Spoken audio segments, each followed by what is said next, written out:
여러분 안녕하세요. 성수협 운영위원 최광희 목사입니다. 오늘 제가 준비한 강의 제목은요, 성경적 설교 분별하여 듣는 법입니다. 바로 시작할게요. 여러분, 한때 우리나라에 탕후루가 막 유행한 때가 있었어요. 저는 사실 어쩌다가 한 번도 못 먹어봤는데 젊은 친구들은 애들 다 먹고요. 근데 그런 재밌는 말을 우리 아들들에게 들은 적이 있어요. 들리는 말에 의하면 그 치과 의사들이 탕후루가 6개월만 유행해다오. 그럼 우리 치과 의사들은 대박 난다, 이런 말을 했다고 그래요.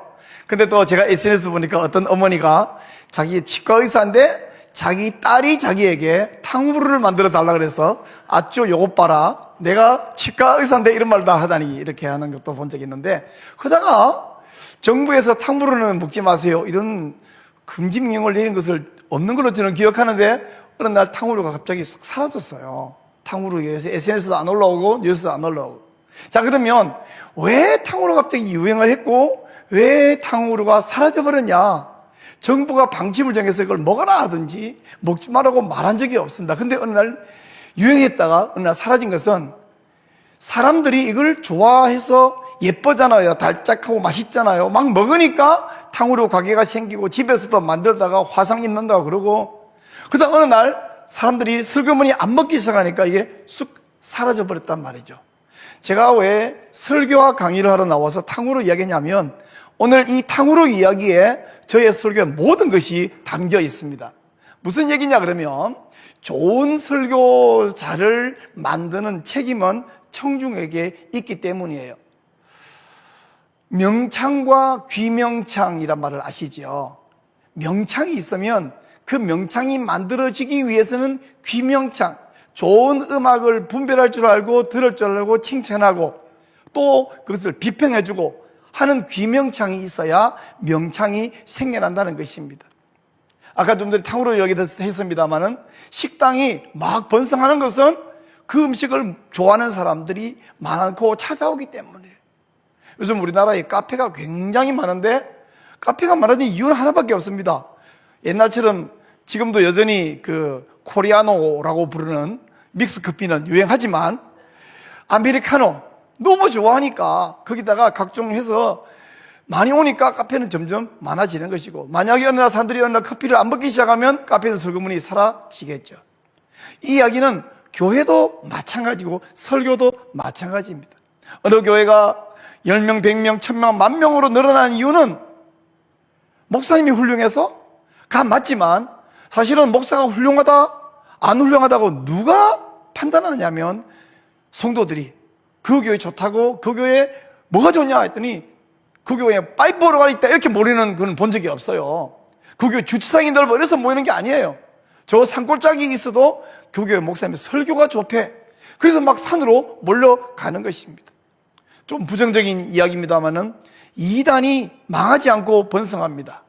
신천지가 13만 4천을 넘어서 16만이 됐네, 정확하게 모르겠습니다만은, 신천지가 있는 것은 2만이가 있기 때문에도 맞지만, 거기 미혹되고 거기 몰려가는 사람이 없으면 2만이 혼자서 뭐 하겠어요? 한쪽에 쭈그러진 노인 되겠죠. 그러나 모여오는 사람이 있는 한 그 단체가 안 망한다는 것이죠. 결국 성도가 성경적 설교를 분별해서 이게 좋은 설교야 하고 그 설교에 더 많은 사람이 모이면 그런 설교자가 세워지고 좋은 설교자로 평판이 나고, 그리고 더 많은 사람이 모이고 이렇게 될 건데, 만일에 그렇지 않은 설교자에게 사람들이 모이면 그렇지 않은 불량 설교자가 점점, 불량 설교자가 어떤 것인지 좀 이따 말씀드리겠습니다. 이렇게 모이도록 할 것입니다. 디모데후서 4장 3절 4절에 보니까, 때가 이르리니 사람이 바른 교훈을 받지 아니하며 귀가 가려워서 자기 사욕을 따를 스승을 많이 두고 또 그 귀를 진리에서 돌이켜 헛하는 이야기를 따르리라. 이미 1세기에 이렇게 예언해 놓고 있는데, 이런 때가 오면 이런 사람이 많아지면, 아니 불신자는 나놓고요, 신자 가운데 자기 귀에 달콤한 소리에 귀 기울이는 사람이 많아지면 코미디 설교자가 많아지고, 더 심해지면 이단 교주가 생겨나는 것입니다. 그러므로 좋은 신자는 좋은 설교를 골라서 잘 듣는 사람이 좋은 신자입니다. 장로교 총회 헌법 1부, 2부, 3부 쭉 나가서 제5부에 예배 모범이 있거든요. 그 예배 모범 제1장 3절에 보면 주일 아침에 성도가 뭐 해야 되냐? 기도를 하는데 자기를 위해서만 기도하는 게 아니라 오늘 말씀 전할 목사님을 위해서 설교자를 위해서 기도해야 된다라고 써놓고, 예배모범 제2장 3항에 보면 예배 시간은 주로 신자들이 하나님 말씀에 귀를 기울이고 듣는 시간이다라고 설명해 놨습니다. 그러니까 신자가 뭐며 예배가 뭐냐, 예배 시간에 뭐 해야 되고 신자가 뭐 해야 되냐면, 설교자가 설교 잘하도록 기도하고, 또 설교 잘하는 것은 설교자의 책임이지만 설교를 잘 듣는 건 성도의 책임이라는 것입니다. 설교를 잘 들으려고 그러면 좋은 설교를 분별을 해야 되는데, 좋은 설교가 뭘까요? 여러분, 좋은 설교가 뭐냐 그러면 얼른 이런 사람이 생각납니다. 일단 설교가 재미와 감동도 있고, 그리고 그 설교 내용을 통해서 사람들이 잘 들어서 문제를 해결받고 집에 돌아갈 수 있으면 좋은 설교 아닐까요? 그러면 아마 다음 주에도 또 그 교회에 모이고, 그러면 사람들이 점점 많이 모이지 않을까요? 그런데 여러분, 법륜 스님이라고 하는 분이 있습니다. 이분이 증문즉설이라고 하는데, 정말 즉석에서 물어서 대답하는 건지 미리 짠 건지 저는 모르겠어요. 아마 방송국은 우리에게는 즉흥적인 것처럼 보여지고 실제로는 짰다고들 말을 하던데, 어쨌든 보이기에는 증문즉설이 맞는데, 어떤 희한한 질문들이 오면 이분이 앞에서 막 대답하면 모여있는 사람이 아마는 대충 보기에 한 1000명 이상 모인 것 같아요. 막 깔깔 웃고 박수치고, 그리고 그 사람은 이제 알겠어요, 알았다고, 그러고 돌아가는. 사람마다 그렇게 해결을 받고 돌아가는데, 사람이 많이 모여요. 재밌어요. 그 증문서 유튜브가 막 조회수가 올라가요. 재밌으니까 문제 해결을 받아요. 그러면 법륜 스님의 증문즉설은 좋은 설교입니까? 좋은 설교는 그냥 그건 설교가 아니잖아요. 그러면 많이 모이고 다 재밌어하고 다 좋아하고 하는데 왜 증문즉설은 좋은 설교는 그냥 설교가 아니라고 하느냐? 아니라고 하는 이유는 뭐냐 하면, 첫째는 그분의 말하는 내용, 그분의 가르치는 내용의 근거가 정당하지 않기 때문입니다. 그분들이 좋아하지만 우리 성도가 볼 때에 정당성이 없기 때문에 좋은 설교는 그냥 설교가 아닙니다. 두 번째, 그분이 제시하는 방향, 이게 해결책이요. 제가 그분, 저도 재밌어 몇 번 본 적이 있으니까 제가 이야기하는데, 그분의 내용은 질문이 뭐든지 답이 하나입니다. 그 답은 뭐냐면, 내비둬, 신경 꺼, 이거예요. 아들이 어떻습니다? 남편이 어떻습니다? 아들은 아들의 인생이 있고 남편은 남편의 인생이 있고, 아줌마는 그냥 네 인생만 살아, 뭐 이렇게 신경 쓰고 그러냐, 냅둬 그냥. 뭐 아들이 나이가 40인데 어떻게 돼, 내버려, 그러면 신경 끄면 돼, 이거예요. 그러면 사람들이 깔깔대고 오는데, 그게 적실한 방향 제시인가요? 아니거든요. 그래서 정당성도 없고 근거가 또 방향이 적실하지 않기 때문에 이분은 설교도 아니고 좋은 가르침도 아닌데, 문제는 저분은 스님이니까 세상 사람들한테 해당하지 우리 성도에게 못 해당해서 그 재미로 잠깐 볼 수는 있겠지만, 그러나 교회 안에, 저는 중학교 때, 아니 초등학교 때부터 교회를 다니고 중학교 때 설교를 듣고 학생부에서 활동하고 교사도 하고 20살 때 신학을 공부해서 40년이 넘게 신학 공부와 목회를 해왔는데, 수없이, 제가 몇 분인지 모르겠습니다, 설교를 해왔고 또 다른 사람 설교를 많이 들어왔는데, 안타깝게도 많은 경우에 설교인데, 증문즉설이 아닌데, 설법이 아닌데 정당성이 없는 설교하는 것을 많이 듣고 보고요, 적실성도 없는 설교도 보는데, 이게 문제가 뭐냐면 그런 설교에 성도들 중에 은혜를 받는 분들이 있다는 사실이에요. 와, 설교 좋다 이렇게. 그러면 점점 정당성도 없고 적실성도 없는 설교를 하고, 그런 설교로 소위 은혜를 끼치겠다는 목사가 사라지는 것이 아니라 점점 많아질 수 있다는 것입니다. 정당성, 적실성, 제가 이 말을 계속 반복하게 될 텐데, 이 두 단어가 얼마나 중요하냐면, 제가 존경하는 정창균 박사님은 이렇게 말했습니다. 정당성이 없는 설교는 감언이설이다. 달콤한 말로 사람을 홀리는 거짓말이다. 설교가 거짓말이 되어서는 되겠습니까? 듣기는 좋은 말인 같은데 상당수가 은혜를 받는데 사실은 감언이설인 설교가 있다는 거예요. 저도 그렇게 생각하지만 저의 선배이고 스승이 되시는 정창균 설교학 박사님이 그렇게 말씀했습니다. 또한 정당성은 있는데 이게 전달이 안 되고 청동에게 선한 영향을 못 미치는 안타까운 설교도 있는데 그런 설교는 탁상공론이다. 아무런 영향을 못 미치는 거죠. 참 아쉽죠. 그래서 정당성과 적시성이 반드시 필요한데 본문을 벗어나서 메시지를 전하는 것은 하나의 이야기, 강의, 강연일 수도 있지만 그건 설교는 아닙니다. 설교는 이건 반드시예요. 성경에서 나와야 됩니다. 물론 성경에서 뭘 가져오면 다 성경적이냐? 그건 아닌 것을 지금부터 제가 말씀드릴 텐데 성경에서 나와야 바른 설교입니다. 이거 안 넘어가는데요, 지금? 이제 넘어갔어.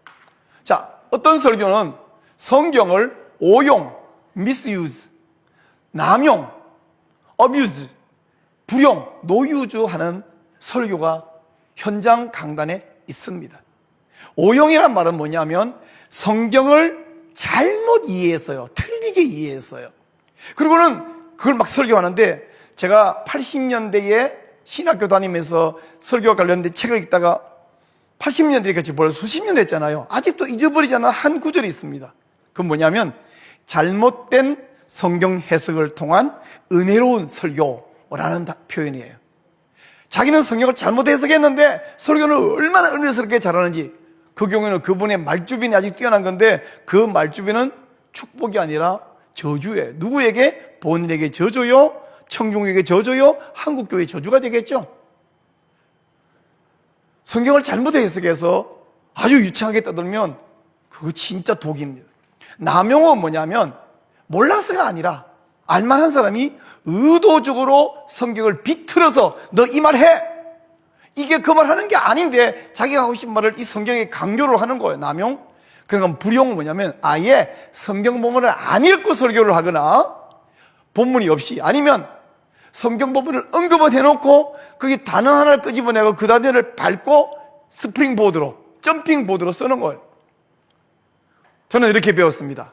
설교자가 본문을 읽었으면 본문에 책임을 져야 한다라고 저는 배웠는데 많은 설교자들은 어디서 어떻게 잘못 배웠는지 모르지만 본문을 읽었는데 본문의 책임을 지지 않고 제가 설교를 처음부터 듣고 앉아서면서 목사님 이런 이야기 하시려면 아까 그 본문을 왜 읽으셨어?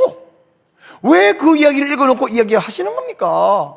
그냥 하지 차라리. 그런 분들을 봅니다. 본문 없는 설교 몇 가지 예를 들어보겠는데요. 본문을 읽어놓고 본문에 대해서 아무런 설명이나 언급이 없이 하고 싶은 말만 계속 하는 것도 잘못된 설교지만 아예 본문이 없는 분이 있습니다. 우리나라에서 제가 여기서 이름을 말하면 여러분이 그분하고 다 알 수 있는 매우 유명한 저같이 무명한 사람과 비교 안 되는 유명한 한 목사님이 메가더 장군의 자녀를 위한 기도문을 가지고 주일 설교를 15회를 연속 설교를 했습니다. 그 설교 내용이 비성경적이거나 이단적이거나 이렇다는 말이 아닙니다. 자녀를 위한 기도문 인터넷 검색하면 나옵니다. 아주 좋은 기도문입니다. 아마 그분의 설교 중에서 상당히 좋은 내용이 있을 거예요. 그건 자녀 교육 특강에서 하실 일이지 설교는 아니다. 이것이 만약 가능하다면 자녀를 위한 기도를 본문 텍스트로 삼아서 설교하는 것이 가능하다면 굳이 성경 본문을 가져올 필요가 없습니다. 이솝 부화에 좋은 교훈이 담긴 거 많죠. 그걸 가져와서 그 이솝 부화가 우리에게 상식에 맞고 양심에 맞고 때로는 성경적 가치관에도 맞는 이솝 부화가 있습니다. 그거 가지고 얼마든지 설교를 할 수 있겠네요. 때로는 불경의 한 부분을 가져오면 불경의 한 부분과 우리 성경적 가치관이 부합되는 부분도 있습니다. 잠언의 어떤 부분은 이게 성경인가 불경인가 싶은 부분도 가끔 있듯이, 불경도 이게 성경인가 싶은 어떤 본문 한 부분 잘라와갖고 그걸 읽고 설교한다면 여러분 괜찮습니까? 은혜 받을까요? 하나님이 잘했다 칭찬하실까요? 중세 시대에 이런 데 있었다고 해요. 오늘 설교는 토끼입니다. 토끼는 어떤 특징이 있냐? 첫째, 귀가 쫑긋합니다. 귀가 길고. 여러분, 성도는 하나님 말씀에 귀를 기울여야 됩니다. 아멘. 토끼의 두 번째 특징, 눈이 붓습니다. 성도는 하나님 말씀을 사모하여 눈이 축일될 만큼 사모해야 될 줄 믿습니다. 아멘. 토끼는 앞발이 짧고 뒷발은 길고 튼튼해요. 아래쪽으로는 잘 못 간대요. 잘못하면 굴러버린대요. 근데 위로는 잘 올라간대요. 성도는 위를 향하는 성도가 되어야 될 줄 믿습니다. 아멘. 세 가지 다 좋은 말이잖아요. 한 개도 틀린 말은 없는데 그거 좋은 설교일까요? 본문이 토끼야. 주제도 토끼고 돼지도 토끼에서 나왔어. 좋은 말하지만 이게 설교이면 이제는 굳이 성경책을 들고 다닐 이유가 없는 거잖아요. 이게 본문 없는 설교. 그러나 많은 사람들이 제가 이렇게 설명하지 않고 이 말을 하면 소위 은혜도 받을 법한 설교입니다. 저희 이 말을 들은 여러분은 그거 이상하다 하겠지만, 그렇지 않은 분들은 아멘 아멘 하고 막 박수 치고 막, 와 오늘 은혜 많이 받았습니다. 그리고 그 교회가 부흥할 수도 있습니다. 또 안 넘어가는데요. 네. 자, 그러면 좋은 설교를 이제 분별하여 들어요. 성경적 설교 혹은 좋은 설교 분별이 되는데, 그러면 좋은 설교는 뭔데요? 이걸 설명하려면 먼저 좋은 설교 이전에 설교는 뭔데요? 설교가 뭔지를 알아야 좋은 설교를 분별할 거 아닙니까? 자, 지금 혼자 하신 분들은 메모지에 설교란 무엇인가, 여러분 설교 뭐 수십 년 들으신 분들이 한번 써보시고 둘이 앉았으면 서로 얘기해 보시면 좋겠는데요. 안 써놓고 나중에 제가 말하면 내 말입니다 이럴까봐 지금 써놓고 나중에 여러분이 써놓은 거하고 제가 써놓은 거 만나 비교해 보시죠. 주로 혼자 계시는데 메모지에 설교란 뭐냐? 뭐 몇 글자로 써도 되고 한 문장으로 써도 되는데 한번 일단 써놓으십시오. 그리고 나서 이제 제가 이야기를 시작하겠습니다. 설교란 뭐냐? 이제 제가 설명합니다. 저는 설교를 한 단어로 표현할 수 있고, 두 단어로 표현할 수 있고, 세 단어로 표현할 수 있고, 그리고 한 문장으로 표현할 수 있습니다. 저는 설교를 한 단어로 연결이라고 말합니다. 두 단어로 해석과 전달이라고 말합니다. 세 단어로는 읽기, 쓰기, 말하기다 이렇게 말씀드려요. 왜 당신은 설교를 연결이다 혹은 해석과 전달이다 혹은 읽기, 쓰기, 말하기다고 말합니까? 그 이유를 설명하면 이제 여러분이 설교가 무엇인가를 잘 이해하게 될 거예요. 이렇게 말하는 근거를 지금부터 제가 말씀드릴 텐데, 첫 번째 한 단어로 설교는 뭐냐?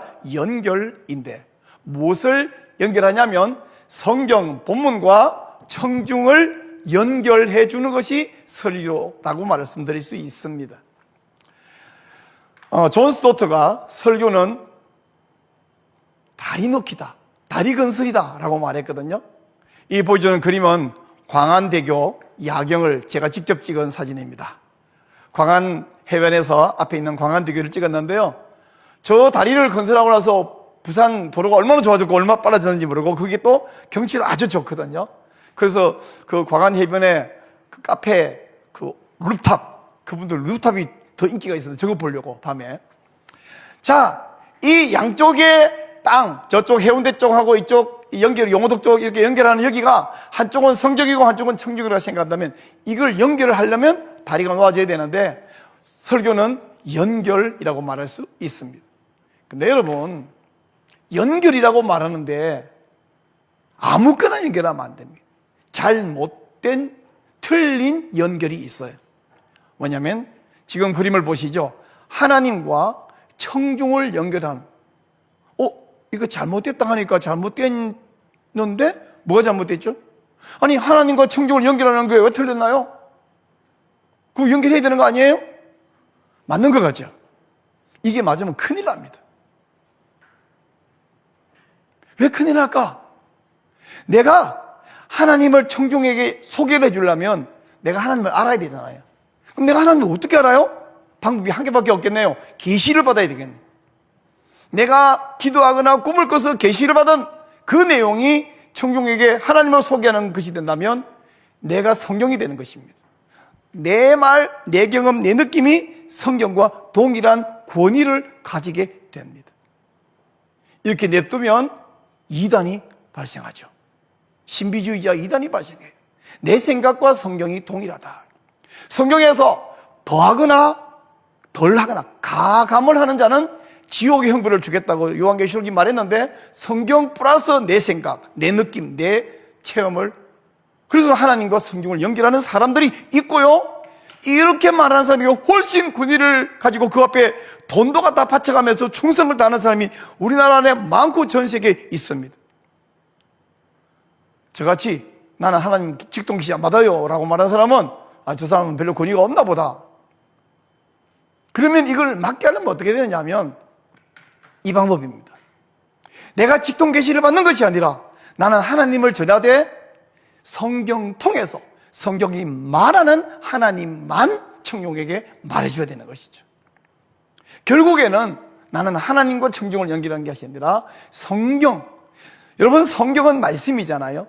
말씀은 하나님이에요. 태초에 말씀이 계시니라, 이 말씀이 곧 하나님과 함께 계셔서 이 말씀은 곧 하나님이시니라. 말씀은 하나님이에요. 우리는 하나님을 전한다가 아니고 성경을 전한다. 왜? 성경, 말씀이 하나님이기 때문입니다. 성경 본문의 세계와 신자의 세계를 연결하기 위한 설교자의 청중 이해에 관한 연구, 제가 쓴 박사학위 논문 제목이에요. 저는 본문과 청중을 연결하기 위해서 청중을 이해하는 연구를 했습니다. 박사학위 논문을 여러분 두꺼운 거, 재미없는 거 읽지 말고 요약된 거 읽으시면 이 책의 제2장에 있는 내용이 그 책의 논문의 요약입니다. 본문의 세계와 신자의 세계를 연결하는 청중이해. 그 위에도 많은, 작년 10월에 이 책을 제가 발행했습니다. 자, 첫 번째, 설교는 뭐냐? 한 단어로 연결입니다 말씀드렸고, 두 번째, 설교는 뭐냐? 해석과 전달입니다. 왜 설교는 해석과 전달이냐면 성경과 청중 사이를 연결해 준다 그럴 때에 제가 성도에게 성경을 이렇게 주는데 그냥 성경을 이렇게 주면 되는 게 아닙니다. 어머니가 아이에게 쪽파하고 밀가루하고 물하고 설탕하고 그 다음에 잘게 썰은 오징어하고 이렇게 주면 애들이 먹을까요? 못 먹어요. 그거를 오징어를 통째로도 못 먹고 다 썰어가지고 섞어가지고 간을 맞춰가지고 구워서 찢어서 주면 아이가 잘 먹잖아요. 요리 재료를 막 던진다고 먹을 수가 없습니다. 요리 재료는 다듬어야 되고 못 먹는 건 잘라내야 되고 먹을 수 있는 크기로 해야 되고 잘 배합해야 되고 잘 적당히 익히는 것도 몇 도에서 어떻게 익히느냐에 다르잖아요. 익혀서 맛있게 먹을 수 있도록 해줘야 되는데 청중에게 그냥 성경을 턱 갖다 주는 것이 아니라 잘 해석해서 전해줘야 됩니다. 그래서 첫째 설교는 해석이에요. 두 번째는 전달인데 전달은 제가 좀 이따 이야기하겠습니다만은 첫째 해석 이야기를 좀 더 할게요. 왜 설교는 성경을 그냥 주는 것이 아니라 꼭 해석해서 전해줘야 되느냐? 해석의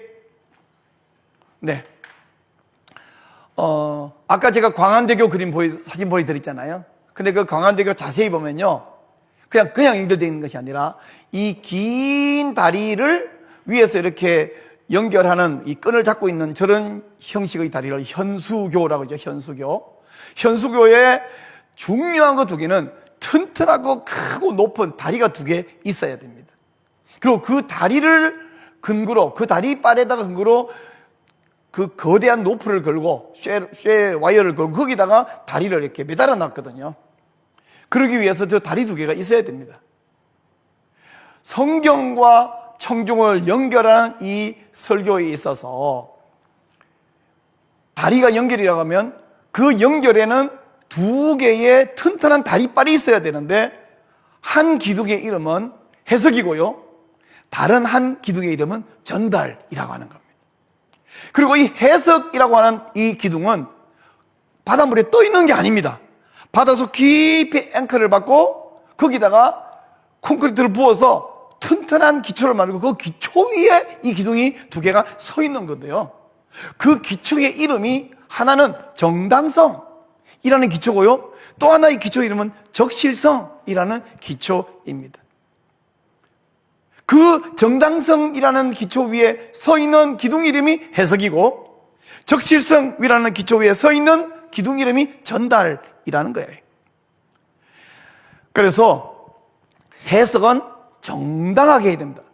제가 성경을 해석해서 전해준다 그럴 때 알아서 틀리게 해석하면 안 된다 말씀드렸죠.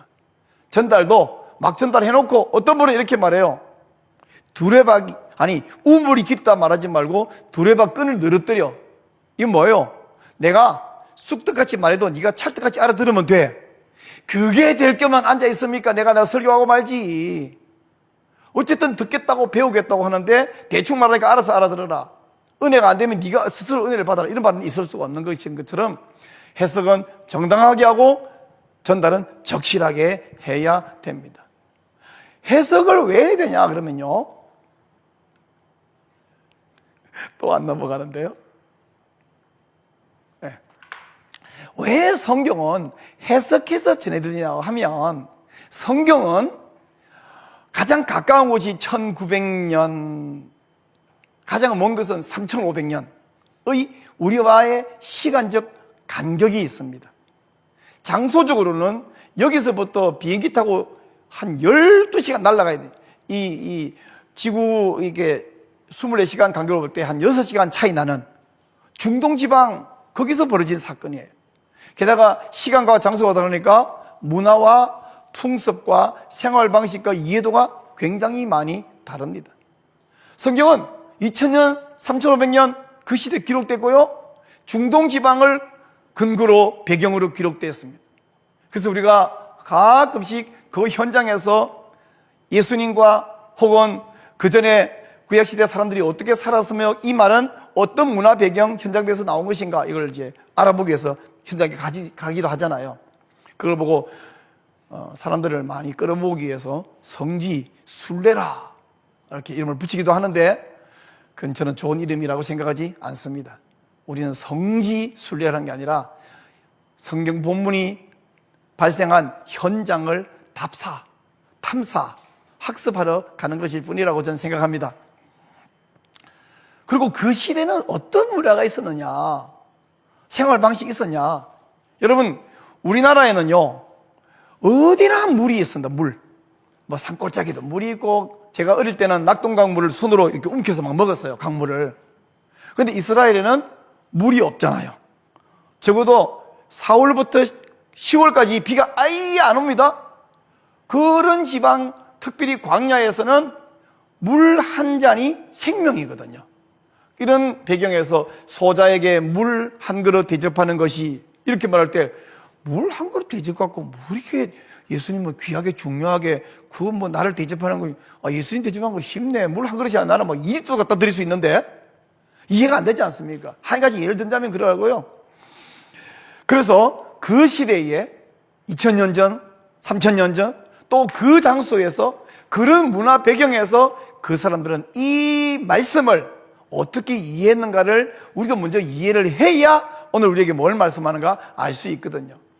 그래서 성경은요, 세 개의 섬이 있습니다. 첫째 섬은 그 시대에, 그 장소에, 그 사람들의 이야기. 근데 이거는 그 시대, 장소, 그 사람 문화 배경이라고 하는 상황을 입고 있습니다. 그러면 이 상황이라고 하는 옷을 벗어야 알맹이가 나와요. 그런 다음에 알맹이를 빼면 모든 시대에 또 모든 장소에서는 일본에 살든 미국에 살든 중국에 살든 뭐 대한민국에 살든 어디에 살든 모든 장소에 모든 사람에게 해당되는 메시지, 본문의 내용은 뭐냐? 상황의 옷을 입고 있는데 그 옷을 벗겨서 탈상황화를 해야죠. 그게 이제 성경이 말하는 메시지입니다. 다음에 이것을 가지고 오늘 2025년 된 이 시대에, 엊그저께는 또 비행기 꽝 박아가지고 180명, 1명 가운데 119명 갑자기 슬픈 일이 벌어진 이런 경험도 하고 있는 이 상황. 지금은 소환과 대안 사이 1년 중에 가장 추운 이 상황에서 주님이 이 말씀 갖고 뭘 말씀하시는가? 지금 여기 이 사람들에게 주는 메시지. 그래서 이 세 개의 섬을 건너가야 되는데 이걸 위해서 제일 먼저 뭐 해야 되냐 그러면 해석을 해야 돼요. 본문을 왜 해석해야 됩니까? 그 시대, 그 장소, 그 상황을 잊고 있기 때문에 상황을 벗기는 탈상황화와 우리 청중과 관련된, 나와 관련된 재상황화를 해야 됩니다. 만약 이런 해석의 단계가 없이 그냥 성경에 순종하십시오. 아멘. 그런다면 극단적인 예를 들면요. 늦둥이 외아들의 어깨에 장작을 짊어지고 내 손에는 한 손에는 칼을 한 손은 횃불을 들고 산꼭대기에 올라갈 수도 있습니다. 뭐 하려고? 내 아들을 묶어놓고 번제로 바치겠다고. 제가 굉장히 극단적인 이야기라서 여러분이 웃고 계십니다만은 때로는 이런 식의 잘못된 아전인수격을 말하는데 잘못된지도 모르고 아멘 해버릴 수가 있는 거예요. 성경 들고 어떤 본문을 읽어놓고 여러분 적금 깬 거 다 가져오세요. 여러분 적금 들은 거 전부 다 깨가지고 여기 다 가져오시라고요. 내 발 앞에. 그거 성경적인가요? 헌금을 잘 하지 말라는 말이 절대로 아닙니다. 그러나 그런 건 성경적이지 않습니다. 성경은 어떻게 해석해야 되냐 그러면 이건 3대 원리인데요. 첫째는 역사적 해석, 둘째는 문맥적 해석, 셋째는 신학적 해석입니다. 이건 외워야 돼요. 진짜로 외워야 돼요. 역사적 해석, 문맥적 해석, 신학적 해석. 이 문맥적 해석 안에는 문법적 해석도 포함됩니다. 역사적 해석은 방금 제가 이야기한 그 시대, 그 장소, 그 사람들 이야기인 것을 상황을 벗게 된다. 상황을 벗긴다는 말이 쉽지만 그게 쉬운 게 아니에요. 왜냐하면요. 그 장소, 그 시대의 문화를 이해를 해야 돼요. 이해를. 두 번째, 문맥을 알아야 되는데 이건 제가 지금 몇 가지 예를 들어서 잘못된 문맥 이해를 설명을 해드릴 거예요. 그것만이 아니라 대표적으로 오해받고 있는 잘못된 이해. 때로는 이제 문법이나 원어를 알아야 이해되는 것도 있는데 그건 평신도로서는 쉬운 일이 아닌데요. 제가 개인적으로 제게 요청하면 제가 무료로 쓰고 있는 베들레헴 성경 4.2.3 버전을 드릴 수 있거든요. 저도 무료로 받았고 팔지고 있지 않고 무료로 써서 하는데 다양한 번역도 볼 수 있고 언어도 볼 수 있고 주석까지 볼 수 있는 굉장히 좋은 게 있습니다. 세 번째, 신학적 해석. 요건 이제 소양이 좀 필요한데 공부와 노력이 좀 필요한데 하여튼 제가 설명을 할 텐데 세 가지 이야기. 첫째는 토타시크루투라, 두 번째는 조직신학적 이해, 셋째는 역사신학적 이해인데 하나씩 설명을 좀 할게요. 역사적 해석. 자, 성경에 몇 가지만 예를 들면 모세는 지금으로부터 3,500년 전 BC 1500년경에 이집트에 살았잖아요. 그때 이집트는 파라오가 다스리고 있었고 이스라엘 백성들은 요셉 시대에 들어갔습니다만은 400년 좀 지나면서 완전 노예로 부려먹고 있는 그런 상태였어요. 예레미야는 2600년 전 유다가 멸망하던 시대에 살았어요. 근데 예레미야가 유다는 망할 것입니다. 아무리 여러분 내가 기도해도 하나님이 기도할수록 유다 망한다고 말씀합니다. 느부갓네살에게 항거하지 말고 투쟁하지 말고 끌려가십시오. 그리고 거기 가서 번성하고 농사 짓고 시집가고 장가가고 아들 장가 시집 보내고 그리고 번성하십시오. 여기 남겠다고 버티면 죽습니다. 망합니다. 그 이야기를 오늘 그대로 가보면 여러분 대한민국은 망합니다 이렇게 말하면 말이 안 되죠. 다니엘은 2500년 전 바벨론에 끌려가서 바사에 살았습니다. 느헤미야 또 말라키 선지자 이런 사람은 2400년 전 포로에서 돌아와서 예루살렘에서 살고 있었고요. 마태는 1세기 마태복음을 기록한 것이 AD 62년, 64년 교간이라고 학자들이 말하는데 1세기에 히브리인 시대들과 함께 살면서 그 사람들에게 복음을 전하지 않습니까? 그래서 마태복음은 뭘 이야기하냐면 예수와 그분은 구약 성경 토라 느빔, 카투빔에서 말하고 있는 하마샤흐, 그 메시아이시다. 예수는 메시아다.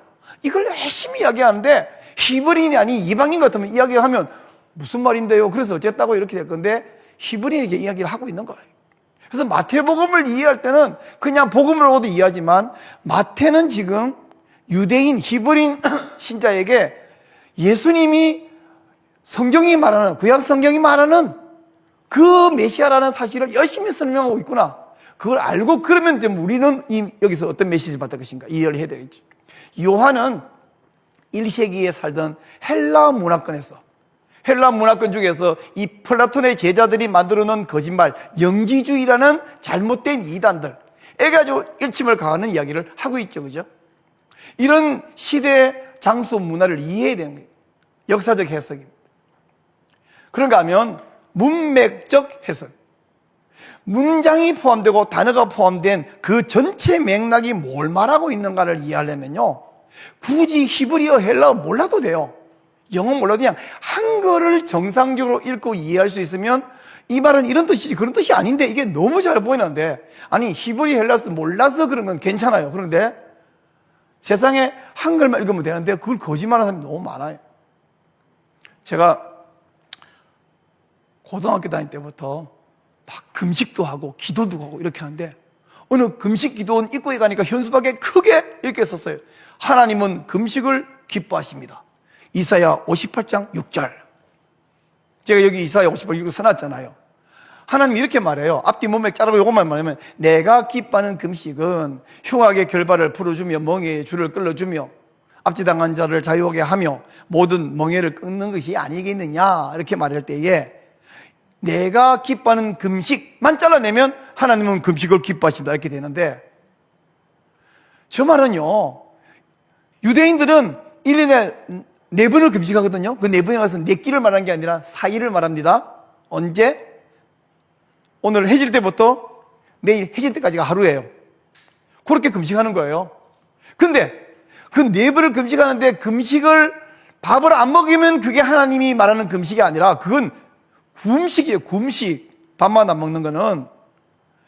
정말 금식하려면 하나님 말은 이런 일들을 너희들이 하면서 밥을 안 먹어야 그게 내가 기뻐하는 금식이지, 그렇게 억압하고 악행을 행하면서 내게 금식하고 은혜를 달라고? 복을 달라고? 기뻐하라고? 아니, 제발 금식하지 마, 이 말씀이에요. 그럼 성경적으로 금식이 필요 없거나 틀렸나요? 아니요. 자, 사도행전 13장에 보십시오. 신약 시대의 초대교회 성도들도 금식했습니다. 그죠? 금식은 필요한 거예요. 좋은 거예요. 여러분, 할 수만 있으면 금식을 종종 하시기 바랍니다. 젊을 때 해야지 당뇨 생기면 그것도 힘들어요. 옛날에 고3 때부터 막 열흘씩 금식했는데, 이제는 이틀, 3일 할 수가 없어요. 당뇨가 저일당 오면. 하나님이 금식을 좋아하세요. 근데 적어도 이사야 58장 6절은 하나님이 금식 기뻐한다는 말씀은 아니라는 이야기예요. 여러분, 영혼이 죽나요? 안 죽나요? 어느 날 제가 신학대학원 다닐 때에 부산과 수원을 왔다 갔다 하면서 기차에서 성경책을 이렇게 보고 있으니까 옆에 있는 아저씨가 성경을 보시네요. 네. 신자입니까? 네. 저는 증인입니다. 예? 지는 여호와 증인이래. 그리고는 이 아저씨가 제게 대뜸 도발을 합니다. 아니, 성경에는 영혼이 죽는다 그랬는데 왜 당신네 신자들은 영혼이 안 죽는다고 그러냐? 그런 게 성경에 어디 있어요? 에스겔 18장을 딱 꺼내가 탁 펼치. 제가 에스겔을 달달 외우고 있는 것도 아니고 제가 평소에 연구한 바도 별로 없는데 갑자기 탁 들으니까 저도 당황했어요. 근데 배워보니까 말이 안 되는 소리인 거야. 범죄하는 그 영혼이 죽으리라, 이 말은요, 영혼은 죽는다, 소멸한다는 뜻이 아닙니다. 이 말은 연좌제가 적용되지 않는다, 자기 지은 죄로 자기가 책임진다라는 말이지, 여기서 말하는 영혼은 우리 육신과 영혼을 분리했을 때 그 영혼이 죽는다는 말이 아니라 범죄한 그 사람이 책임져나 그 사람에게 책임 물을 거야. 하나님이 그 말씀하는 것이지 영혼이 죽는다가 아니에요. 제가 요한계시록 본문을 띄워놨습니다만은 영혼이 죽지 않는다고 성경이 분명히 말하는데, 그 사람이 영혼이 죽으려 해가지고 영혼 죽는다 그러면 왜 에스겔서만 읽어? 요한계시록도 좀 읽어보면 될 건데, 문장을 한글을 이해를 못한 거죠. 어느 한 번만 딱 딱 잘라내면요, 그 이단 되는 것입니다. 여러분, 엘리야는 하늘에 안 죽고 올라갔습니다. 그죠? 뭐 타고 올라갔죠? 주의 선지 엘리야 병거 타고 하늘에 올라가던 이를 기억합니다. 그 누가 만드는 찬송가인지 모르지만 거짓말이죠. 얼마나 오랫동안 그렇게 우리 노래를 불러봤는지 몰라요. 근데 열왕기하 2장 11절 보니까 두 사람이 엘리야와 엘리사가 길을 가다가 불수레와 불말들이 두 사람을 갈라놓고, 아마 그 사이로 확 지나가서 놀래가지고 피하다 보니까 갈라진 것 같아요. 그래놓고는 엘리야가 회오리 바람으로 하늘로 올라가더라. 한글로 써놨잖아, 한글로. 이게 무슨 헬라어 히브리가 안 필요하잖아요.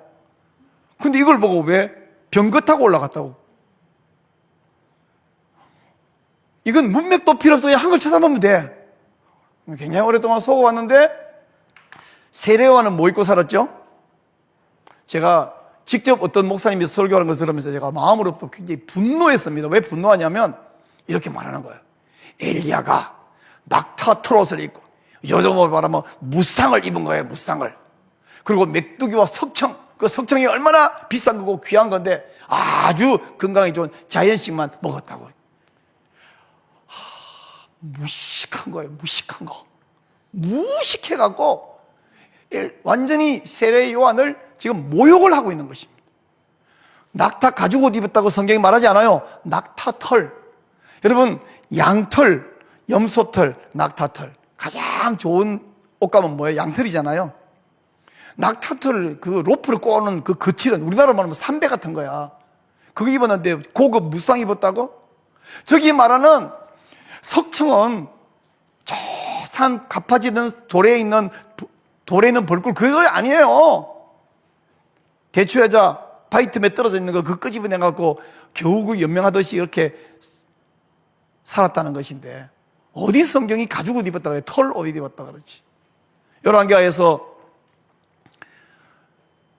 엘리야가 털이 많은 사람, 그래서 이 세례요한은 엘리야가 다시 올 것이라고 말라기가 말한 대로 엘리야처럼 등장한 사람을 이야기를 하고 있는 것인데, 그런 복잡한 이야기까지 모른다 하더라도 어떻게 엘리야가 무스탕을 입었다고, 세례요한이 무스탕 입었다고 말할 수 있어? 설교자가 농담도 아니고 굉장히 세례요한을 지금 모욕을 하고 있는 것을 설교 시간에 설설하고 있는데, 너무 무책임하다.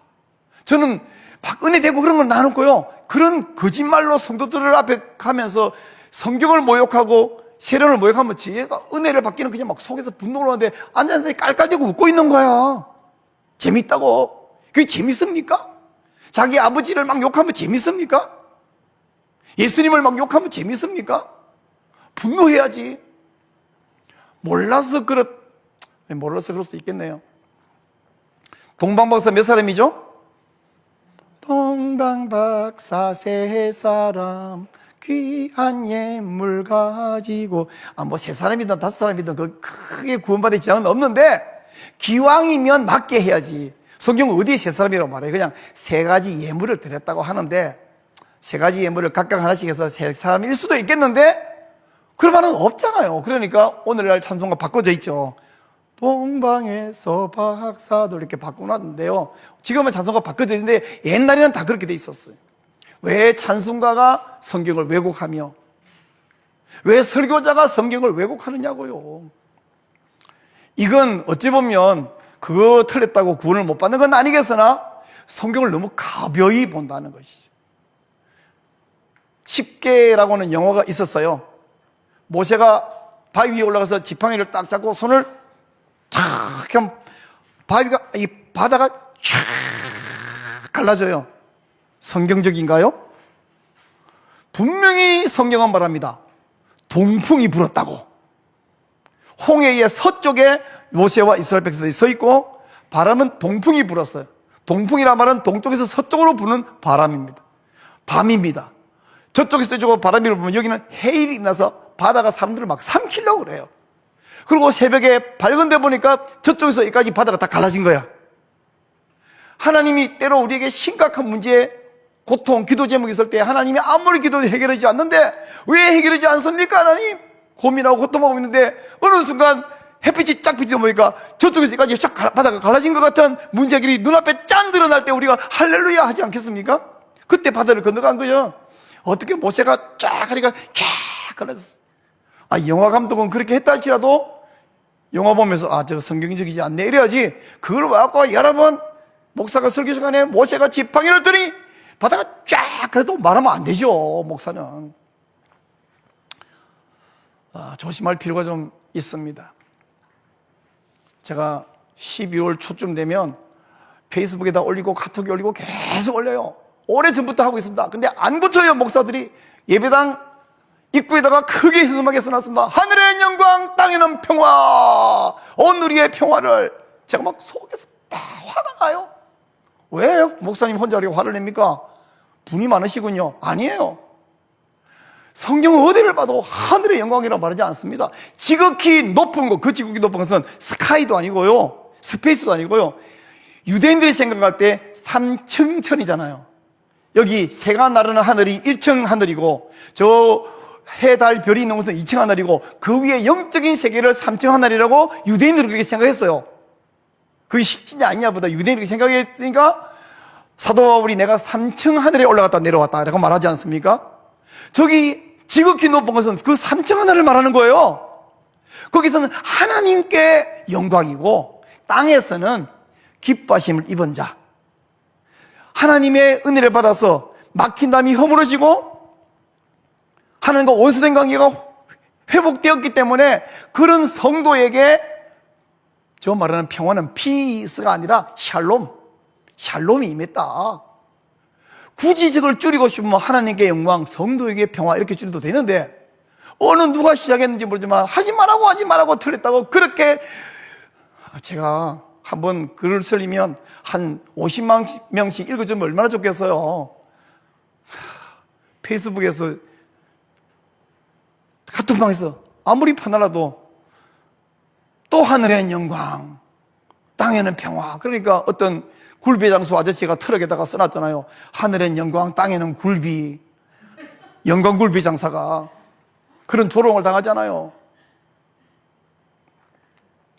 저기서 말하는 평화는 막힌 담이 허물어진 원수된 관계를 회복되는 피스가 아닌 샬롬을 말하는 거거든요. 너무 부주의해. 이건 여러분이 알기 어려운 이야기인데 제가 한번 물어볼게요. 마하나임은 무슨 뜻이죠? 전소님, 마하나임 무슨 뜻이에요? 처음 들었는 건 아니죠? 하나님의 군대인가요? 그렇게 알고 있는 사람이 99%예요. 아니, 999%게. 마하나임이 하나님의 군대라. 보니까 창세기 32장 2절, 야곱이 그들을 볼 때 이러기를 이는 하나님의 군대라 하고 그 땅 이름을 마하나임이라 하였더라. 마하나임 하나님 군대 맞잖아요. 아니고요. 이건 여러분에게 탓할 수가 없고요. 한글 이거 모르는데, 마하나임은 마흐네, 군대, 복수형, 두 진영, 두 군대, 투 캠프스라는 뜻입니다. 그러니까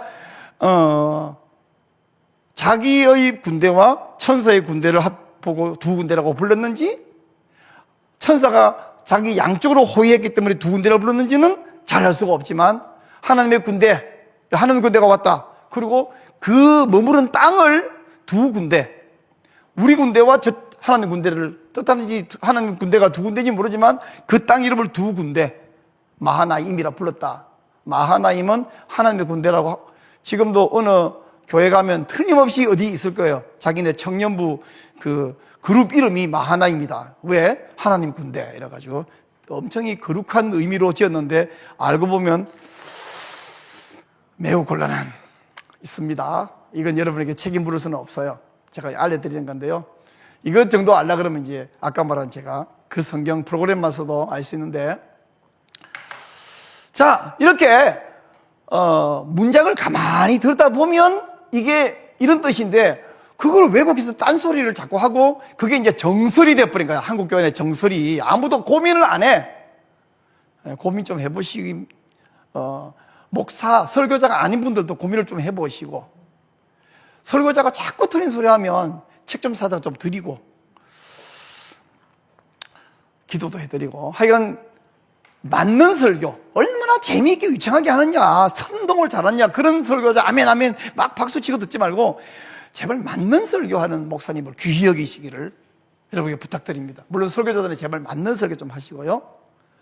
자, 해석에서 제가 역사적 해석, 문맥적 해석, 신학적 해석이 있다고 그럴 때 이제 신학적 해석을 좀 이야기하면요, 첫째, 어떻게 하면 신학적으로 맞는 설교를 할 수 있냐면 전체 창세기 1장부터 요한계시록 2장까지 22장까지 쭉 꿰는 전체 흐름을 이해하고 알고 있어야 돼요. 그걸 라틴어로 토타 스크립투라, 여러분이 오직 성경, 솔라 스크립투라라는 말은 많이 들어보셨을 텐데요, 오직 성경, 즉 성경에서 아무거나 가져오면 성경적이냐? 아니, 옳시다. 어떻게 가져오냐면 전체 흐름과 맥락에 맞아야, 토타 스크립투라에 맞아야 성경적입니다. 이단도 성경을 가져와요. 범죄한 그 영혼이 죽으리라, 그 성경적인 말입니까? 그 말이 영혼은 죽는다는 의미가 아니잖아요. 성경 전체를 알았다면 그런 소리를 안 하겠죠. 두 번째, 조직신학. 하나님은 어떤 분인가를 정리하는 신론, 인간은 죄인이라는 것을 자세히 쓰는 인간론, 예수 그리스도의 구원에 가서 쓴 기독론, 또 어떻게 하면 구원받는지, 그리고 이 땅의 신앙생활을 어떻게 했는지 하는 교회론, 마지막에 천국 갈 때 우리 종말에서 무슨 입은지 종말론, 이걸 다 하려면 이제 여러분 신학대학원생이 돼야 되는데 이건 어렵고, 목사님들이 적어도 이걸 좀 해야 되는데 신앙생활을 수십 년 하다 보면 저게 난 잘 모르지만 이상해, 이게 보일 거예요. 특별히 오늘날은 어디 이단이 제일 많죠? 종말로 이단이 제일 많습니다. 요한계시록을 지 맘대로 해석해갖고 막 협박하는데, 자, 이거는 여러분에게 좀 책임을 묻기 어렵고요. 그 다음 역사 신학적인 해석, 이해를 가져야 되는데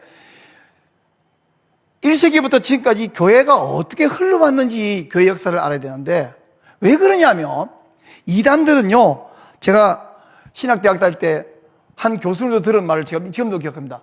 이단은 시대마다 옷 갈아입고 다시 나타납니다. 이단들이 많이 있지만 일시기에 그 이단이 지금도 나타나는 거예요. 옷을 갈아입고 이름을 바꾸고 나타나는 것이죠. 그러면 이단인지 아닌지를 평신도들이 어떻게 구별하냐? 서로 뭐 이단이라고 하는데, 그럴 때는 역사신학 알아야 되는데 역사신학 책을 무슨 책을 얼만큼 읽어야 될까요? 여기서 제가 아주 쉬운 그 게임하는 우리 젊은 애들이 치트키라고 하죠. 치트키 알지? 내가 치트키를 드릴게요. 교회여, 동성애 독재법과 성경 비평을 거부하라. 그 책 한 권 안에 이 조직신학적 이해와 역사적 이해가 다 들어있어요. 그 치트키예요. 쉬운 줄 알았더니 어렵네. 570페이지를 어찌 읽으라고. 저는 570페이지를 3번 읽었거든요. 다음에 한 번 더 읽을 거예요. 그러니까 다 읽었는데요, 다 아냐? 모르지. 읽을 때는 좋은 말인 것 같은데 어떤 말을 읽어도 무슨 말인지 이해 안 되는데, 이해 안 되는 이유는 한 가지밖에 없습니다. 단어와 개념의 생소해서 그래. 다음 읽으면 들어봤다, 세 번째 가면 아는 말이다, 네 번째는 내 것이 됩니다. 그래서 교회요, 그 책은 다 읽었다가 꽂아놓으면 안 되고요, 계속 읽어야 돼. 근데 그 책을 읽다가 끝나는 게 아니라 그 책 읽다가 이 이야기의 근거와 구체적인 정황을 더 알고 싶다 그러면 그런데 풋노트에 있는 책을 그때부터 찾아서 읽으면 됩니다. 일단 그 책을 텍스트를 열심히 읽으시면 됩니다. 해석 전달이 얼마나 중요하냐 얘기할 때에 제가 얘기는 지금 계속 반복합니다.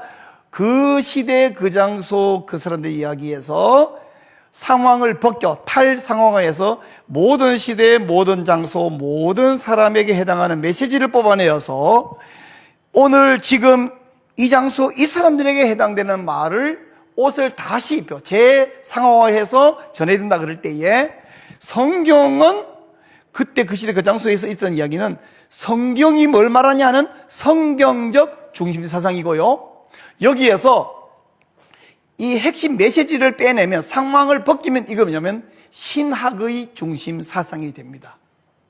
이 신학의 중심 사상은 누구에게나 해당되는 말씀이고요, 이 신학의 중심 사상에서 오늘 이 시대의 옷을 재상황하면 그게 설교의 중심 사상이거든요. 그러면 설교 시간은 뭘 전해야 되냐? 앞에 두 가지 작업은 내가 혼자 하고, 제가 설교자니까 마지막 설교의 중심사상을 성도에게 전하는 거예요. 전하다가 필요하다면, 왜 이 말을 내가 하냐면 성경이 이런 말을 하고 있는데, 이건 그 시대에 사는 게 이런 뜻이었고요, 우리에게는 이런 뜻입니다 하고 필요할 때는 설명해요. 근데 알고 앞에서 그걸 막 다 설명하고 있으면 안 되죠. 성경을 1절 그러고 막 해석하고, 2절 그러고 막 해석하고, 10절 해석하고, 심지어 어떤 목사님은 본문을 12절까지 읽어놓고 8절 딱 하고서 시간이 너무 많이 됐네, 오늘 여기까지만 하겠습니다. 그거는 성경 공부 시간에 가능하지, 설교는, 제가 배운 설교하고는 설교는 그게 아니고 공장을 보여주면 안 되죠. 요리 과정을 공개하는 게 아니라, 물론 때로는 식탁에서 막 불쇼를 하는 것도 있지만 맨날 불쇼하는 거 아니고요, 우리는 요리를 먹고 싶었지 요리 과정을 보고 싶은 건 아니거든요. 그거 특별할 때 쇼로 하는 거지. 그래서 성경 공부 시간에는 1절, 2절 설명해. 그러나 설교 시간에는 그 필요 없이 요리를 달라고, 요리를. 그래서 원래 이런 상황이고요, 탈 상황은 이거고요, 이제 내가 제 상황에서 줍니다, 그거 하지 말고 그냥 요리 주세요. 자, 그래서 설교의 중심사상을 찾아갖고 그걸 전하면 되는데, 제가 왜 이런 이야기를 하냐면, 첫째는 여러분이 좋은 설교를 분별해서, 성경적으로 분별해서 들으라고 이 말씀하는 것이면서, 이 강의를 듣는 분 중에 설교자들은 그렇게 설교하시라는 뜻도 되지만, 여러분이 설교 들을 때 왜 보통 혼자 성경 읽잖아요. 읽을 때도 그냥 성경 읽고 아멘 그러고 늦둥이 외아들에게 장작을 짊어지어갖고 산에 올라가면 안 되잖아요. 그럼 혼자, 설교는 안 하지만 혼자도 그 시대는 이렇게 써놨네, 그럼 그때는 무슨 의미였을까 아는 범위 안에서, 그러면 여기서 오늘 우리한테 가져온다면 나에게는 어떤 메시지, 어떤 명령을 하실까, 이런 생각을 할 수는 있는 거죠. 막 신학 공부를 하지 않다 할지라도 이 정도는 할 수 있을 것입니다. 그래서 성경의 중심사상은 이제 아브라함 이야기, 예를 들면 하나님이 아브라함에게 이삭을 번제로 드리라고 하셨다, 여기 중심사상이면, 신학의 중심사상으로 바꾸면 하나님은 아브라함에게 가장 사랑하는 것과 가장 의지하는 것을 내려놓으라고 하신다, 이게 신학의 중심사상이라면, 오늘 설교로 가져오면 하나님은 여러분이 가장 의지하는 것을 내려놓고 하나님의 약속을 신뢰하라고 하십니다, 약속을 믿으시기 바랍니다. 여기 설교죠. 그래서 해석과 전달 이야기를 계속하고 있는데요, 자, 설교는 해석과 전달 때 지금까지 제가 해석 이야기를 너무 길게 해가서요, 거기에서 가장 중요한 건 뭐냐면 성경에서 가져와야 된다, 그리고 성경 가져와야 바르게 가져와야 된다, 어떻게 하면 되냐, 토타 스크립토라로 이해해야 된다, 그게 정당한 성경 해석이다. 그 정당한 성경을 빼버리고 그걸 생략해버리고 어떤 유창하게 재미있게 은혜로운 말을 할지라도 그건 감언 이설이다, 속이는 거다, 이렇게 말씀드렸어요. 근데 잘 해석해놓고 이제는 결국 중요한 건 요리는 먹이는 것이고 설교는 들려주는 거거든요. 전달을 해야 될 거 아닙니까? 70, 80 할머니만 모인 그룹에서 제가 설교 오랫동안 해본 적이 있습니다. 4, 5, 6학년만 놓고 설교를 몇 년간 해본 적이 있습니다. 중학교 학생만 놓고 2년 동안 설교한 적이 있어요. 가장 어려운 대상은 중학교 2학년, 중학교 3학년. 얘네들은 사람이 아니야. 초등학교 때 그렇게 착하고 하던 애들이 중학교니까 갑자기 애들이 살짝 이상해져. 그리고 정상이 되면 고등학교 가버려. 중등부 굉장히 어려웠어요. 그러나 중등부 학생에게 설교할 때는요, 70, 80 노인 할머니 설교할 때하고 전혀 달라고요. 어린이들 전혀 달라요. 우선 이 말하는 방법도 달라야 되고요, 팔짝팔짝 뛰면서 말해야 되고, 빨리 말해야 되고, 뭘 보여주면서 말해야 되고, 막 끌어와야 되는, 할머니들은 그러면 안 되고 천천히 말하고 쳐다보고 말하고 기다리고 이렇게. 그런가 하면 이 이야기를 할 때에 무슨 이야기를 먼저 하고 그 다음에 뭔 이야기해서 그 다음 이야기를 하고 어떻게 마무리, 이 구성을 해야 되잖아요. 제가 오늘 지금 강의하는 것들을 볼 때에 여러분은 설교자가 몇 분 안 계셔요. 설교자 아닌 분이 많아요. 제 온라인에서도 마찬가지일 텐데 그분들에게 제 이야기를 앞도 뒤도 없이 쑥 하면 저 이야기를 우리에게 왜 하는 거야? 나 목사가 아닌데 라고 싶은데 저는 분명히 이렇게 시작했죠. 탕후루 이야기를 했습니다. 명창과 귀명창 이야기했어요. 좋은 설교를 분별해 들어야 좋은 설교자가 계속해서 쓰임 받는다. 잘못된 설교에 박수치고 좋아하고 따라가면 가짜 코미디언 설교자가 막 더 인기 끌어버리고 그게 주류가 되어버린다. 이렇게 말씀을 드린 것부터 시작해서, 그러면 좋은 설교가 뭔데요? 그럼 설교는 뭔데요? 해서 여기까지 온 거예요. 구성을 해야 따라올 이유가 있지 않습니까? 어쨌든 잘 구성할 뿐 아니라 그 다음에 뭐였냐면 들리게 전달을 해야 돼요. 전달 이야기는 좀 했다가 제가 좀 더 할 건데, 어쨌든 설교의 목적은 전달하기 위한 거예요. 저 혼자 알기 위해서가 아닙니다. 유대인 전승에 이런 말이 있어요. 교사는 4가지 교사가 있대요. 첫째, 자기도 못 가르치고 남도 못 가르치는 교사가 있대요. 이 구제불능이에요. 이 사람은 교사 그만둬야 돼요. 노동해야 돼요. 근데 자기 자신에게는 잘 가르치는데 남에게 못 가르치는 교사가 있대요. 앞불사. 저는 이런 교수의 강의를 들어본 적이 있습니다. 엄청 똑똑한 것 같아. 근데 무슨 말씀 하시는지를 모르겠는 거예요. 말이 요 안에서 하는데, 또는 뭐라고 말하는데 한국말로 하시는데 라틴어인가 독일어인가 모르겠어. 또 어떤 분은 이제 제가 하다가 좀 벗어납니다만은, 평소에는 말을 잘하다가 갑자기 기도만 시키면 고개를 숙이고는 목소리를 볼륨을 한 3분의 1로 줄이는 분을 제가 여러 번 본 적이 있어요. 아니, 기도를 같이 기도하고 끝에 아멘을 해야 되는데 뭐라고 말하는지는 모르겠는 거야. 귀를 아무리 기울여도. 그래서 다 같이 있다가 옆 사람이 아멘하고 보고 따라서 아멘하는 거예요. 혼자 기도야 안 들리게 하든 들리기도 상관없는데, 여기 앉은 10명을 대신해서 그분이 대표로 하는 기도면 우리에게 들려야 우리도 듣고 아멘 할 거 아닙니까? 설교가 안 들리면 되겠어요? 그런가 하면 들리는 소리만 시끄러운 게 아니라 뭐라고 말하는지 알아들을 거 아닙니까? 한국말로 말하는데 청중들이 눈만 끔뻑끔뻑하고 있으면 안 되죠. 세 번째, 어떤 교사가 있냐면 자기 자신에게는 못 가르치는데 남은 잘 가르치는 교사가 있다. 유대인 전성에. 저 위선자죠. 마지막, 자기와 남을 모두 잘 가르치는 교사. 이게 금상첨화죠, 그죠? 우리 전달의 중요성, 정말 잘 아는 만큼 잘 가르쳐야 한다. 전달이 안 되면 탁상공론이다. 이렇게 말씀을 했습니다. 자, 첫째, 설교는 뭐다? 연결이다 말씀드리고, 두 번째, 설교는 뭐다? 해석과 전달이다 말씀드리고, 세 번째, 설교를 3단어로 말하면 읽기와 쓰기와 말하기입니다. 성경과 청중을 연결하려고 할 때에 먼저는 제가 해석이 필요하다는 말을 열심히 했어요. 그걸 제가 다른 말로 바꾸면 읽기. 읽었으면 뭐 말인지 알아야 될 거 아니냐. 제대로 읽고 제대로 이해하고, 그래서 정당한 해석을 하고, 그걸 이제 청중에게 말하려고 할 때에 말하기 위해서 먼저 뭐 했냐면, 오늘 설교를 하기 위해서 내가 설교를 써야 돼요. 열심히. 근데 그 쓰는데 뭘 쓸 것이냐 할 때에, 첫 번째 내가 이런 이야기를 출발하리. 그 다음에는 내가 이런 이야기를 하고, 그 다음에 이 이야기의 뒷받침으로서 성경 본문에 대해서 해석을 하고, 이렇게 구성을 해야 될 거 아닙니까? 그리고 마지막에 약간 감동적인 말로 딱 마무리 지으면 좋겠다. 이렇게 구성을 해야 되겠죠. 근데 이렇게 하는데 문제는 오늘 내 청중이 누구냐 이거죠. 내 청중이. 가끔 어떤 설교자가 예외적으로 마을 회관에서 어떤 그 마을 잔치에 앞에 나가서 한마디 할 기회가 있으면 거기서는 교회에서 설교도 하면 안 되죠. 그러나 엉뚱한 소리 날씨 얘기만 하면 되죠. 목사인데 적어도 이분들에게 그 짧은 5분 안에 인사 말씀 안에도 목사로서 이분들에게 알만한 복음을 전해주려면 내가 무슨 이야기부터 출발할까 이렇게. 그래서 제가 어린이 설교자로 오래 있을 동안에는 우리는 설교 준비 다 해놓고 나서 뭐부터 고민하냐면 이제 뭐 갖고 시작할까 해가지고 막 때로는 도끼를 들고 강단에 올라가기도 하고 밥그릇을 들고 올라가기도 하고 소금 주머니를 들고 올라가기도 하고 때로는 전구 들고 올라가기도 하고 막 돌아서 뭘 들고 올라가지? 뭘 해야 주목을 해갖고 이 하나의 시청과 교제가 오늘 메시지를 담을까?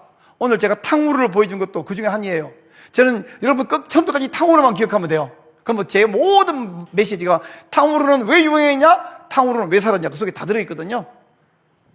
그래서 효과적인 적실한 전달을 위해서 효과적인 구성을 하는 것이 쓰는 건데 실력이 안 되는 분은 아쉽지만 할 수만 있으면 저는 그렇게 합니다. 내 설교는 제가 만약에 갑자기 사고가 생기거나 아프거나 하면 다른 분이 들고서 이 원고를 그대로 읽으면 다 전달되는 완벽한 문장으로 구어체로 완벽하게 써놓습니다. 막 그거 다 모으면 책으로 한 10권은 발행할 수 있을 것 같아요. 다 그렇게 발행을 하지 않습니다만 다 써놓고, 그리고는 그걸 보고 읽는다는 게 아니라 그걸 놔놓고 이제 전달을 합니다. 완벽한 문장으로. 이제 말하기 이야기를 제가 하는데요. 청중에게 들린다. 아까 제가 볼륨도 이야기했어요. 소리가 너무 작으면 안 들리잖아요. 너무 시끄러우면 귀가 아프잖아요.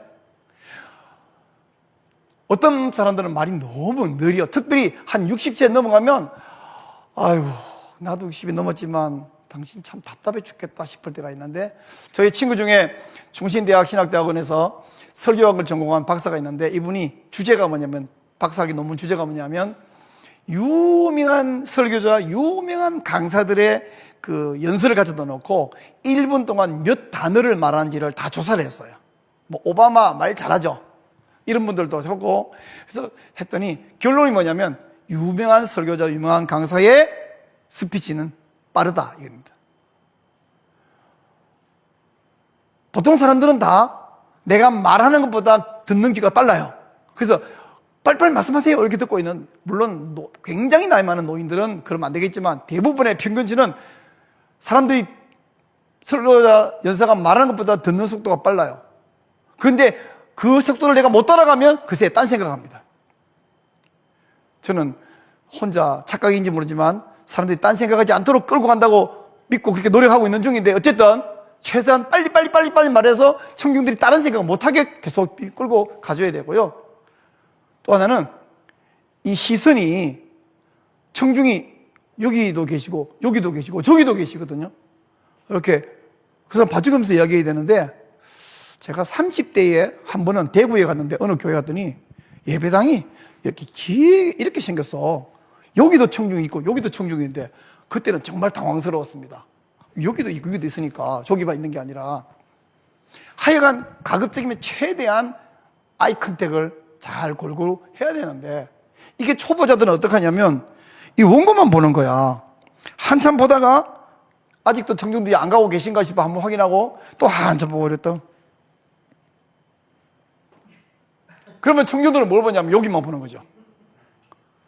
얼굴을 안 보이죠. 이런 분들이 계셔요. 그래서 막 가르칠 때는 이렇게 십자를 그어놓고 상하 좌우를 열심히 눈을 이렇게 돌려라 했더니, 또 어떤 사람은 또 이렇게 해, 또 이렇게 도리도리를 해. 또 그거 아니고 사람을 봐야지, 그죠?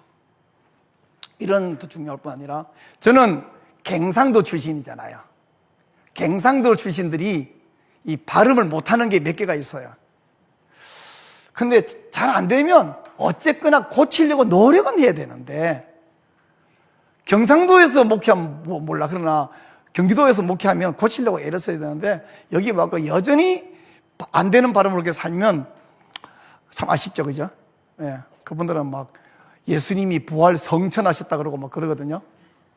여러분들은 웃지만 경상도는 왜 웃지? 이해가 안 돼요. 그분들은 부활 성천하셨다고 발음이 안 돼서 그러는데, 자, 그런 사투리도 어쨌든 고쳐야 되고요.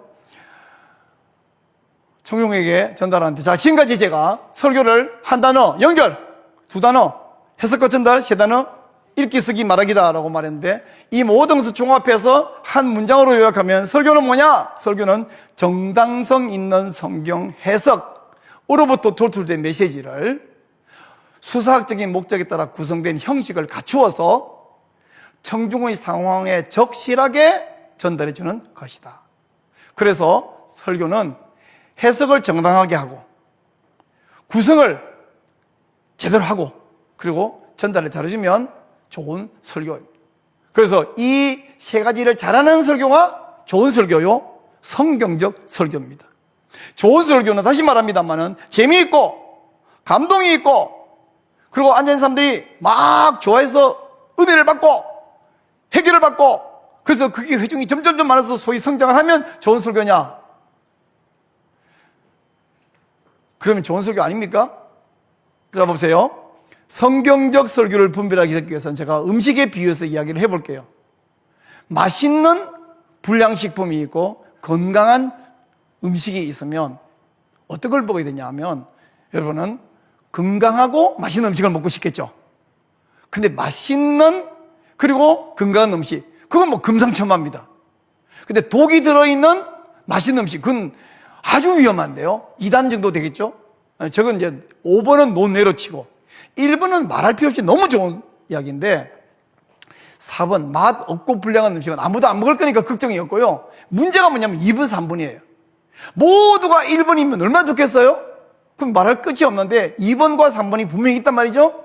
그러면 사람들은 주로 어디로 갑니까? 3번으로 가요.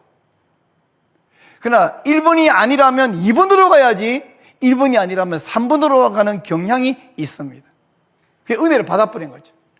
여러분, 1번이 아니면 2번으로 가요. 3번은 가지 마세요. 재미도 있고 감동도 있는데 틀린 말을 계속 해야 돼. 비성경적으로 와. 이러면 누가 망해요? 자기가 망하고요. 한국 교회도 망하는 것입니다. 그래서 성경적 설교, 분별하여 듣는 법은 성경을 가지고 설교하냐? 성경을 가지고 설교하는데 성경을 그냥 내가 점핑으로 밟고 뛰고는 하고 싶은 말을 하느냐? 성경을 틀리게 제 맘대로 해석해서 설교하냐? 잘 분석해서 분별해서 설교를, 성경을 정당하게 해석하는 것은 토타 스크립토라에 맞아야죠. 전체 성경에. 그리고 조직신학, 역사신학을 볼 때에 전체 흐름에 맞아야죠. 교회요, 저 책 보면 그런 암흑이 생긴다고 말씀을 드렸습니다. 그래서 정당한 해석을 가지고, 그리고는 전달은 맛있는 음식으로 만들어서 전해주면 최고의 설교, 이런 설교를 골라서 들으시길 바라고요.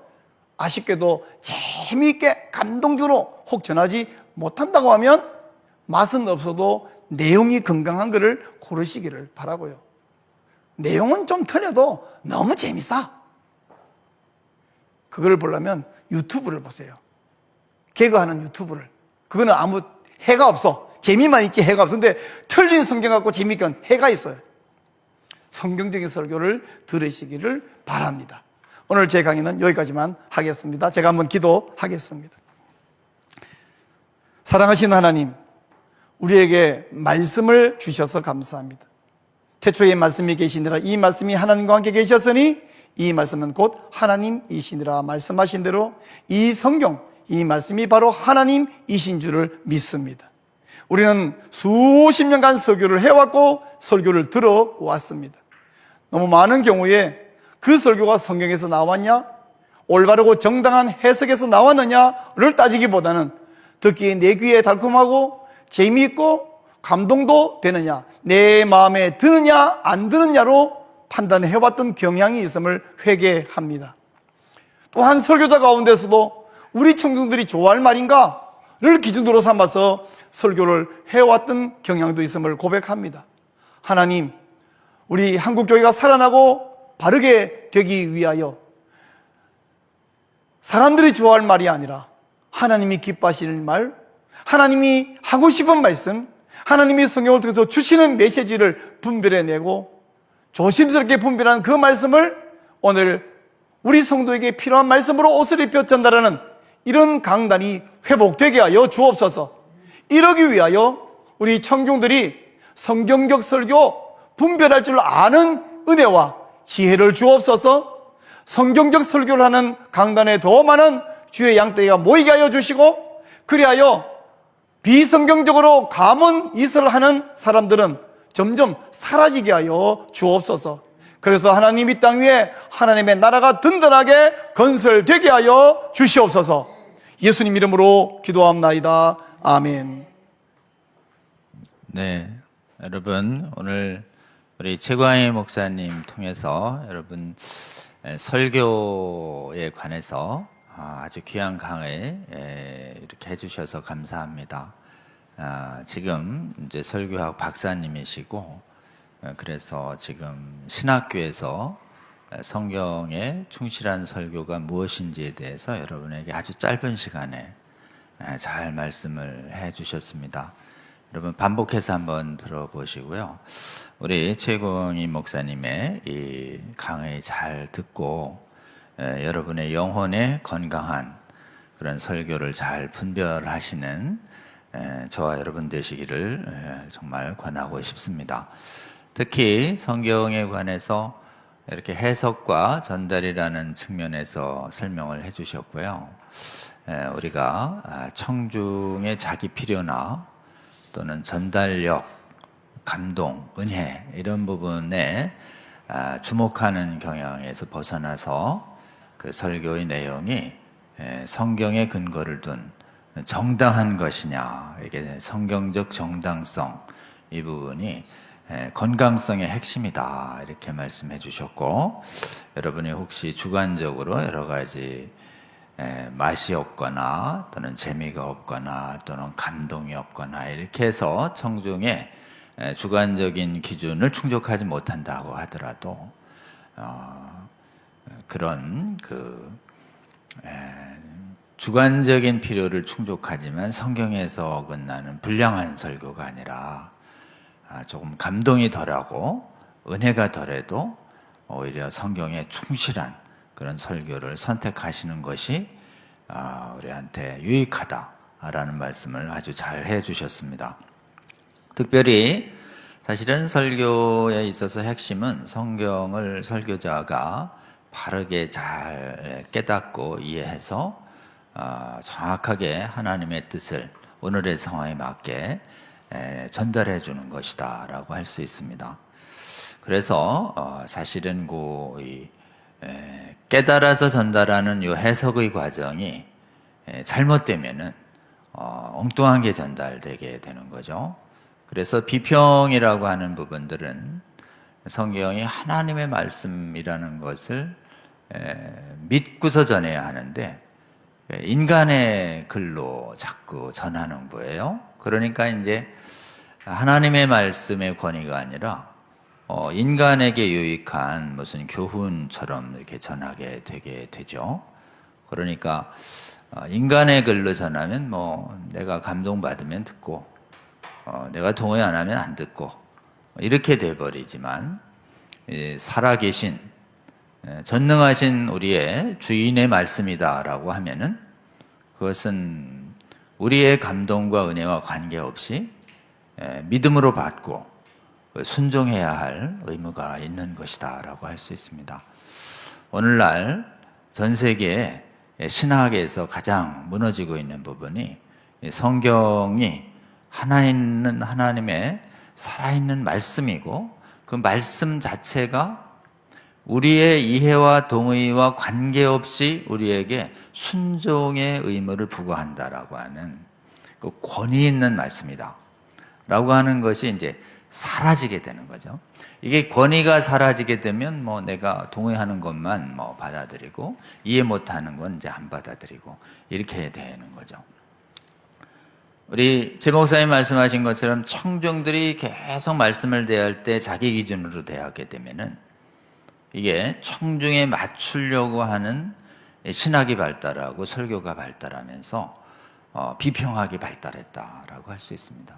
오늘 최 목사님 말씀처럼 말세에 사람들이 자기 귀가 가려워서 정말 이렇게 자기에게 맞는 스승을 자꾸 찾아다니니까 성도들이 이해하고 성도들이 동의할 만하고 성도들이 받을 만한 말씀만 자꾸 전하려고 하니까 어떻게 되느냐, 성도들이 받지 못하고 싫어하고 좀 거슬리는 하나님의 말씀을 자꾸 빼버리기 시작한 거죠. 그렇게 하면서 성경을 인간의 책으로 만들어 버리는 비평학의 시작은 지금 청중의 요구에만 맞추려고 하는, 하나님의 필요에 맞추는 것이 아니라 인간의 필요에 맞추려고 하는 그 시도에서 비평학은 번성했다라고 할 수 있습니다. 오늘날 여러분, 오늘 최 목사님 말씀 잘 들으시면서 성경에 충실한 이런 설교를 잘 분별해서 여러분의 영혼과 여러분의 자녀들의 그 영혼의 삶과 죽음, 그 건강과 그 다음에 이 지금 병들매 결정적인 기준이 우리가 듣는 이 영적 양식이 성경에 충실한 생명이냐 건강이냐 아니면 반성경적인 해로운 말씀이냐 잘 분별하고 먹어야 됩니다. 그냥 맛있다고 마구 먹다가 지금 뭐 이빨 다 상하는 저 탕후루 같은다든지 그냥 뭐 꿀탄 독약처럼 말이죠. 이그나티우스 꿀탄 독약, 예수 그리스도가 인간임을 부정하는 그 이 당시 이단 신약을 꿀탄 독약이라고 그랬어요. 얼마나 달콤하게 들리면 꿀탄 독약이라고 이단의 말씀을 얘기했겠습니까? 그러니까 여러분 정말 이렇게 독이 있는 걸 잘 분별하셔야 되고, 오늘날 가장 심한 독은 성경의 말씀을 절대 복종하고 믿어야 할 하나님의 창조주의 구원의 생명의 말씀이다라고 하는 것을 정말 겸손하게 가장 그것부터 믿고 들어야 되는데, 일단 들어보고요, 마음에 들면 뭐 잠깐 보고요, 이제 이런 식으로 말씀을 대하면 절대 안 된다는 것입니다. 모든 성경적 설교는 살아있는 하나님의 말씀이다라고 이렇게 믿고 들어야 하고, 전하는 자도 그런 성경의 신적 권위를 전제하고 지금 하나님의 말씀을 오류 없이 정확하게 전달하겠다는 책임감을 가지고 전달해야 할 줄로 믿습니다.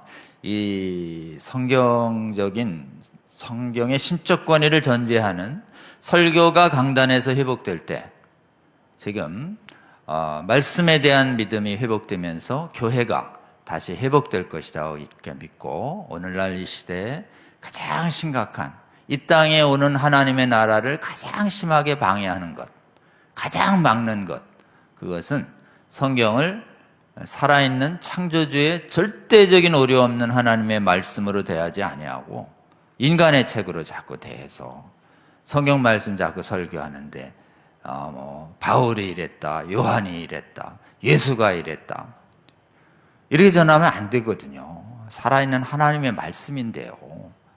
요한을 통해서 하나님의 말씀하시는 겁니다. 사도 바울을 통해서 하나님의 말씀하셨는데 자꾸 인간 저자 얘기나 했었고, 거기다가 그냥 더 막 폐역적이 돼가지고 예수님한테 예수님 자도 안 붙이고 예수가 이랬다, 네가 저랬다, 저렇게 얘기하고, 이런 설교들이 너무 많아지고, 지금 막 성경에 있는 살아있는 기적과 엄청난 심판의 말씀에 대해서 막 우습게 여기고 상징이라고 그러고 안 받는, 막 이러다 보니까 그냥 말 예배는 들어도 되고 안 들어도 되고, 말씀은 들어도 되고 안 들어도 되는 것처럼 이래 하면서 지금 전 세계의 교회가 지난 400여 년간 무너져 내렸다라고 할 수 있습니다.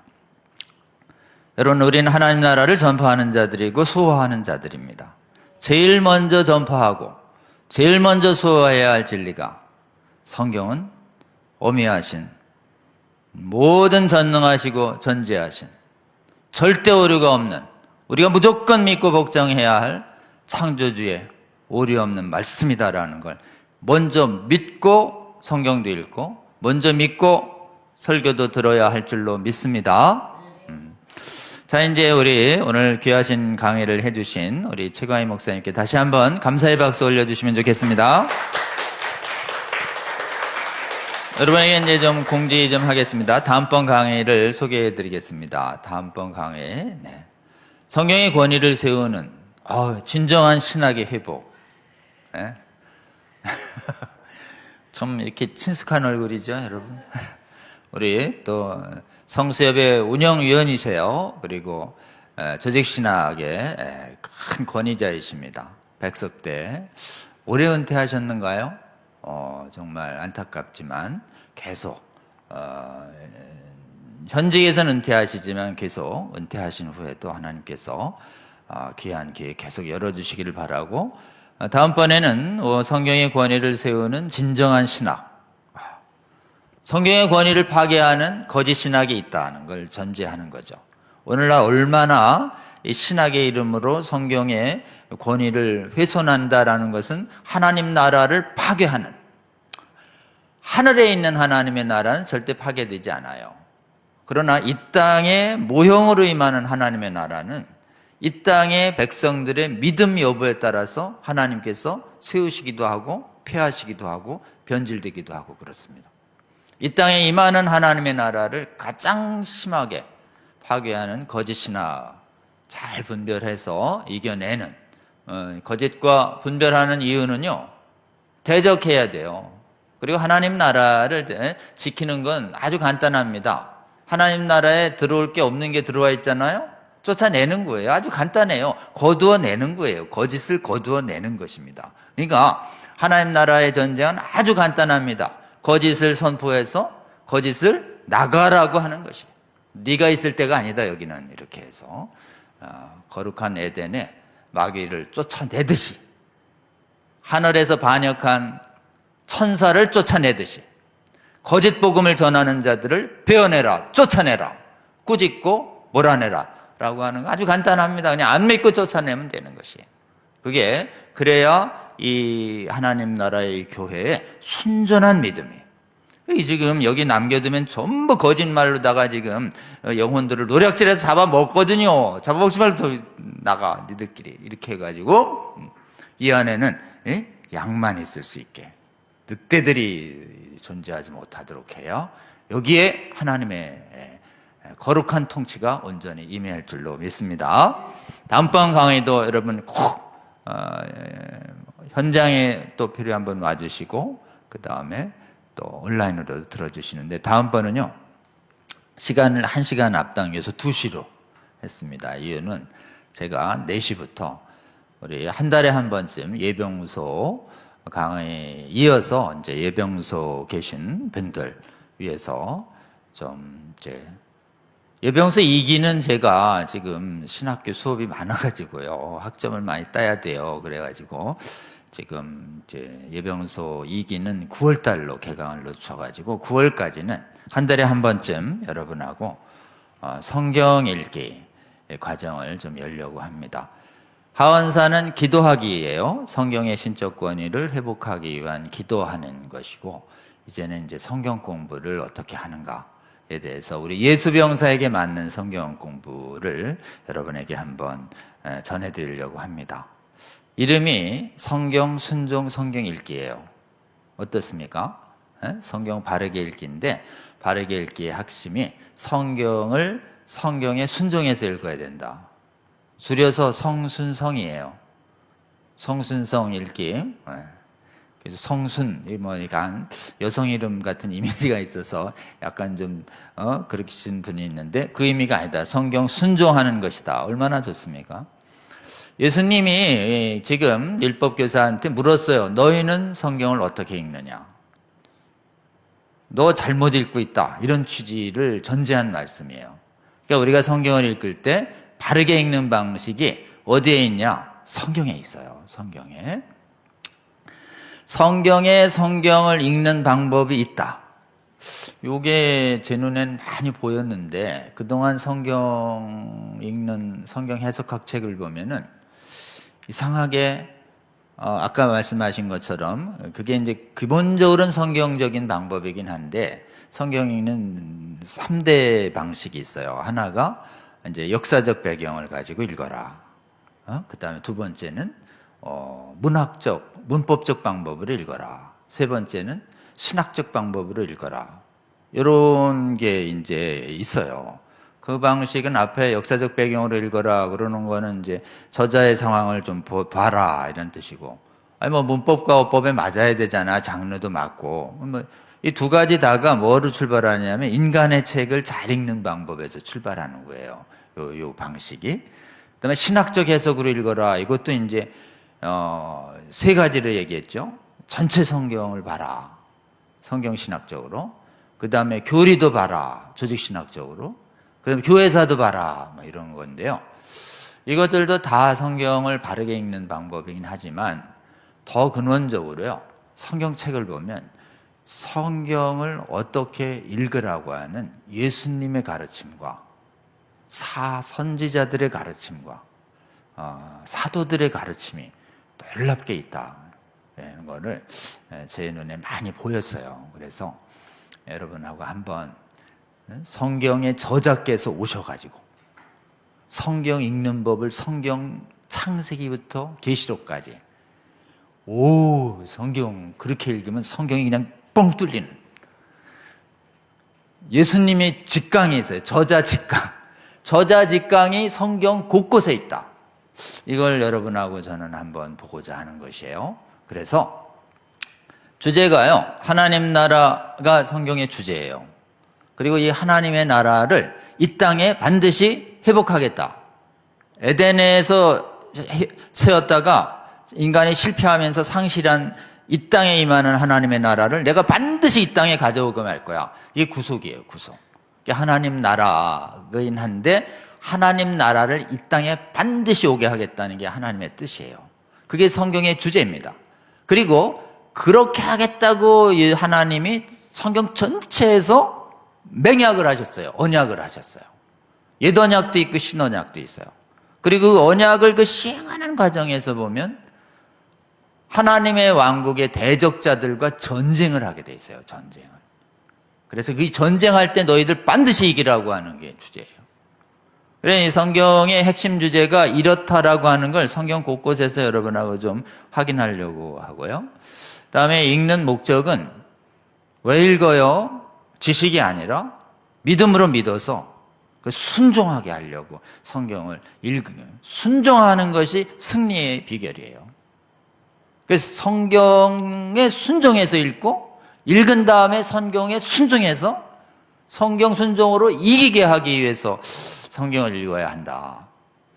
전쟁에서 이기도록 하는 성경 읽기 방식, 전사들에게 필요한 성경 읽기 방식을 여러분에게 좀 알려드리려고 하는데 여러분 어떠셔요? 이게 예수병사들의 성경 읽기 방식은 이래야 된다고 생각합니다. 물론 이제 지식을 위해서 또 가르치기도 위해서지만 하나님 나라를 수호하고 전파하는 예수병사에게 합당한 성경 읽기 방식, 그것을 우리는 성경 순종 성경 읽기 방식으로 제가 좀 정리했고요. 이 성경인 순종 성경 읽기 방식하고 완전히 반대되는 성경 읽기 방식이 성경 거역하는 성경 읽기 방식이 있어요. 성경을 거역하려고 읽어요, 이놈들이. 그게 말이 돼? 그게 대표적으로 성경 비평이에요. 왜? 성경을 그냥 완전히 사탄적으로 읽는 거예요, 사탄적으로. 그러니까 성경 거역 성경 읽기, 반대말 성경 순종 성경 읽기. 어떠세요? 성경 순종 성경 읽기가 훨씬 대만 성경에 합당한 성경 읽기 방식으로 보이지 않으세요? 줄여서 성순성, 약간 고급지진 않지만 성경 거역 성경 읽기의 반대말이니까 성경 순종 성경 읽기야 되는 것이지요. 그래서 성경 읽기 성경 읽기야말로 바로 어때요? 예수님의 예수병사들이 반드시 훈련받아야 할 성경 읽기 방식이다 라고 생각해서 여러분에게 제가 지금 우리 아까 최 목사님 말씀해 주신 성수협의 예병소 기본 교재 있잖아요. 그 기본 교재가 바로 이렇게 성경을 읽어가지고 여러분에게 정리해드린 책이다. 여러분 이제 저하고 이렇게 예수님이 가르쳐 주신 성경 읽기 방식, 선지자들이 가르쳐 주신 성경 읽기 방식, 사도들이 가르쳐 준 성경 읽기 방식만 이렇게 따라가면 여러분들 진짜 이기시는 분 되고 또 곳곳에서 하나님 나라를 수호하고 지키는 훌륭한 병사들이 될 줄 거라고 저희들을 믿습니다. 성경 순종 성경 읽기 방식 다음 주 월 1회 9월까지 조금 실행하려고 합니다. 여러분 초대합니다. 그러니까 다음 주 월요일 4시부터 7시 3시간 성수협 강의에 이어서 하려고 하니까요. 여러분 꼭 함께 해주시면 온라인으로도 함께 해주셔도 되고 오프라인으로도 함께 해주시면 좋을 것 같습니다. 다음 분 볼까요? 네, 오늘 무엇보다도 성경적인 설교, 전제가 성경 해석이 잘해야 되고 성경 해석이, 저는 성경 해석을 해석이란 말 대신에 성경에서 가장 많이 쓰는 성경 읽기 방식으로 읽는 자는 깨달아라. 읽는 목적은 바르게 깨닫기 위해서입니다. 그 깨닫는 것을 우리 이제 학문에서는 해석이라고 하는 것이죠. 성경을 바르게 깨달아서 바르게 전달하는 설교의 모습을 오늘 최 목사님 통해서 좋은 강의 잘 들었습니다. 이 강의 다시 한번 잘 들어주시고 널리 전파해 주시고 그 근거가 되는 우리 예수병사의 또 성경 읽기 방식을 또 다음 주 김윤태 교수님 강의에 이어서 한번 강의하려고 합니다. 여러분 현장에 와주시고요. 현장에 오시는 분들은 또 이렇게 수강료 없습니다. 식사 또 이렇게 간단한 간편식은 또 준비해 드리도록 이렇게 하겠습니다. 현장에 오시는 분들 환영합니다. 오늘 성수협 첫 강의 잘 들어주신 여러분 감사를 드리고요. 오늘 한번 저희가 짧지만 그래도 기도했으면 좋겠습니다. 그것은 성경적 설교가 회복되기를 바라는 기도 한번 하면 좋을 것 같습니다.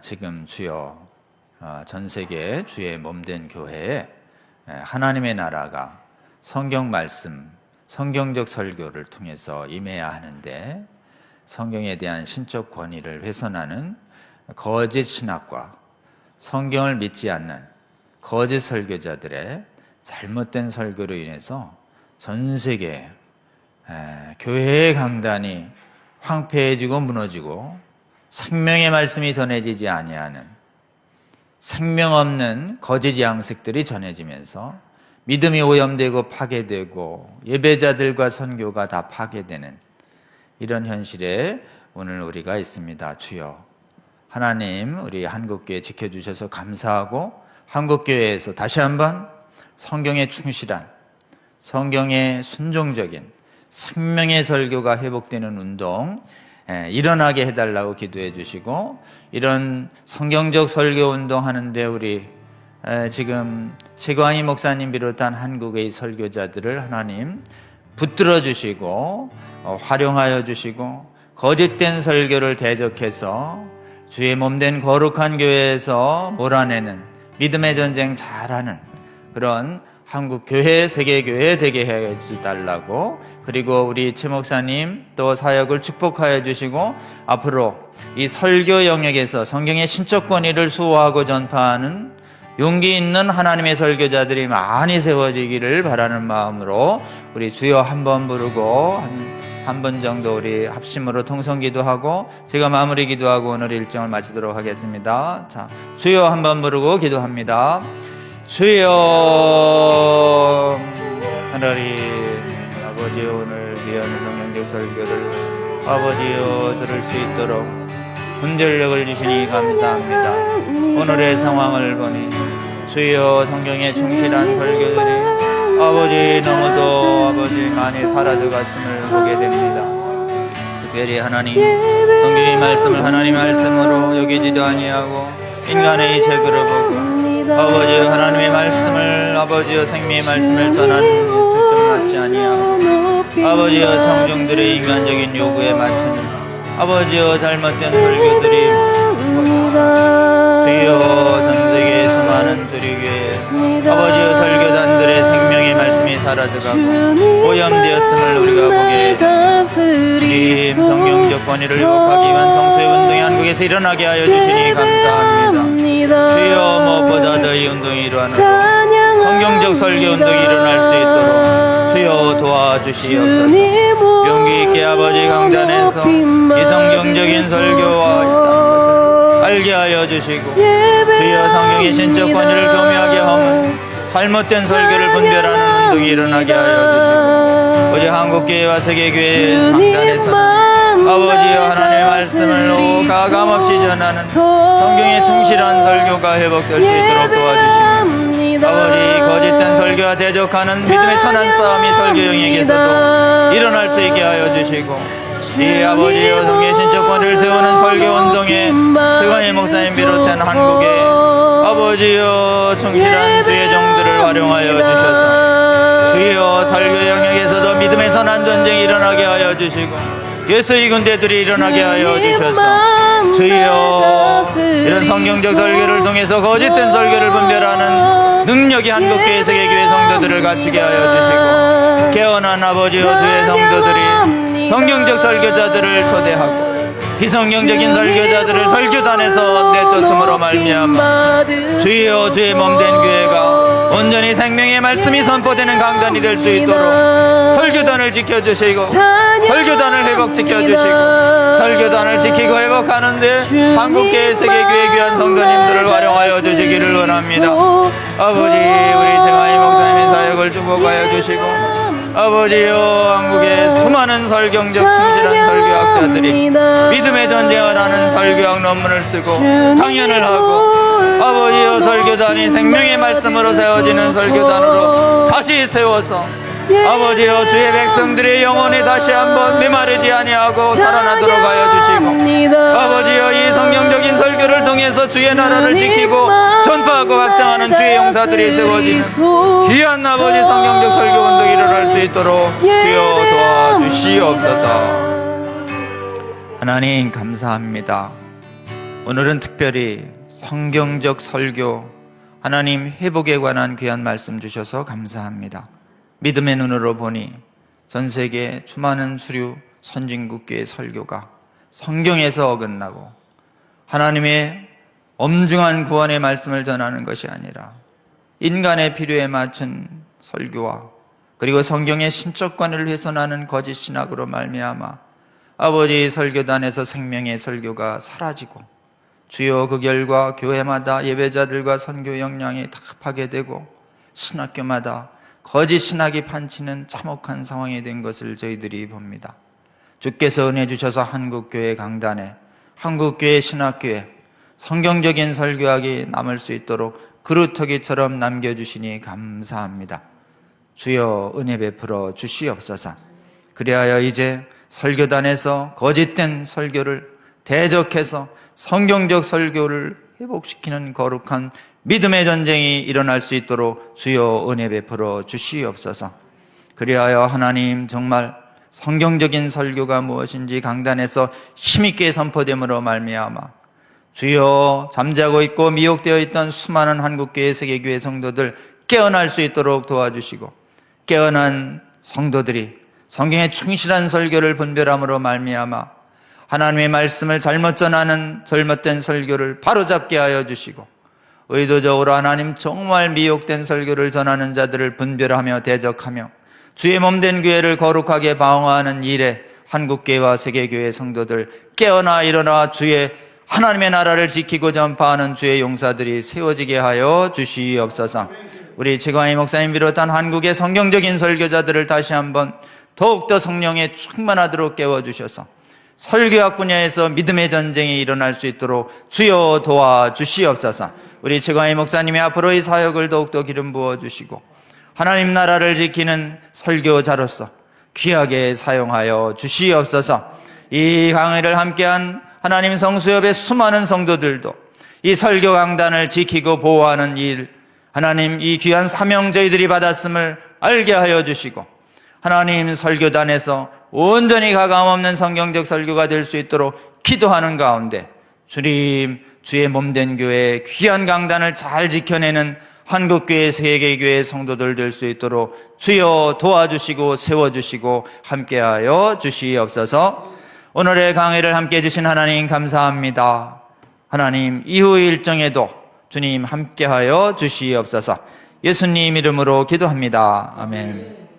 여러분 고맙습니다. 그러면 또 다음 주에 뵙도록 하겠습니다. 감사합니다.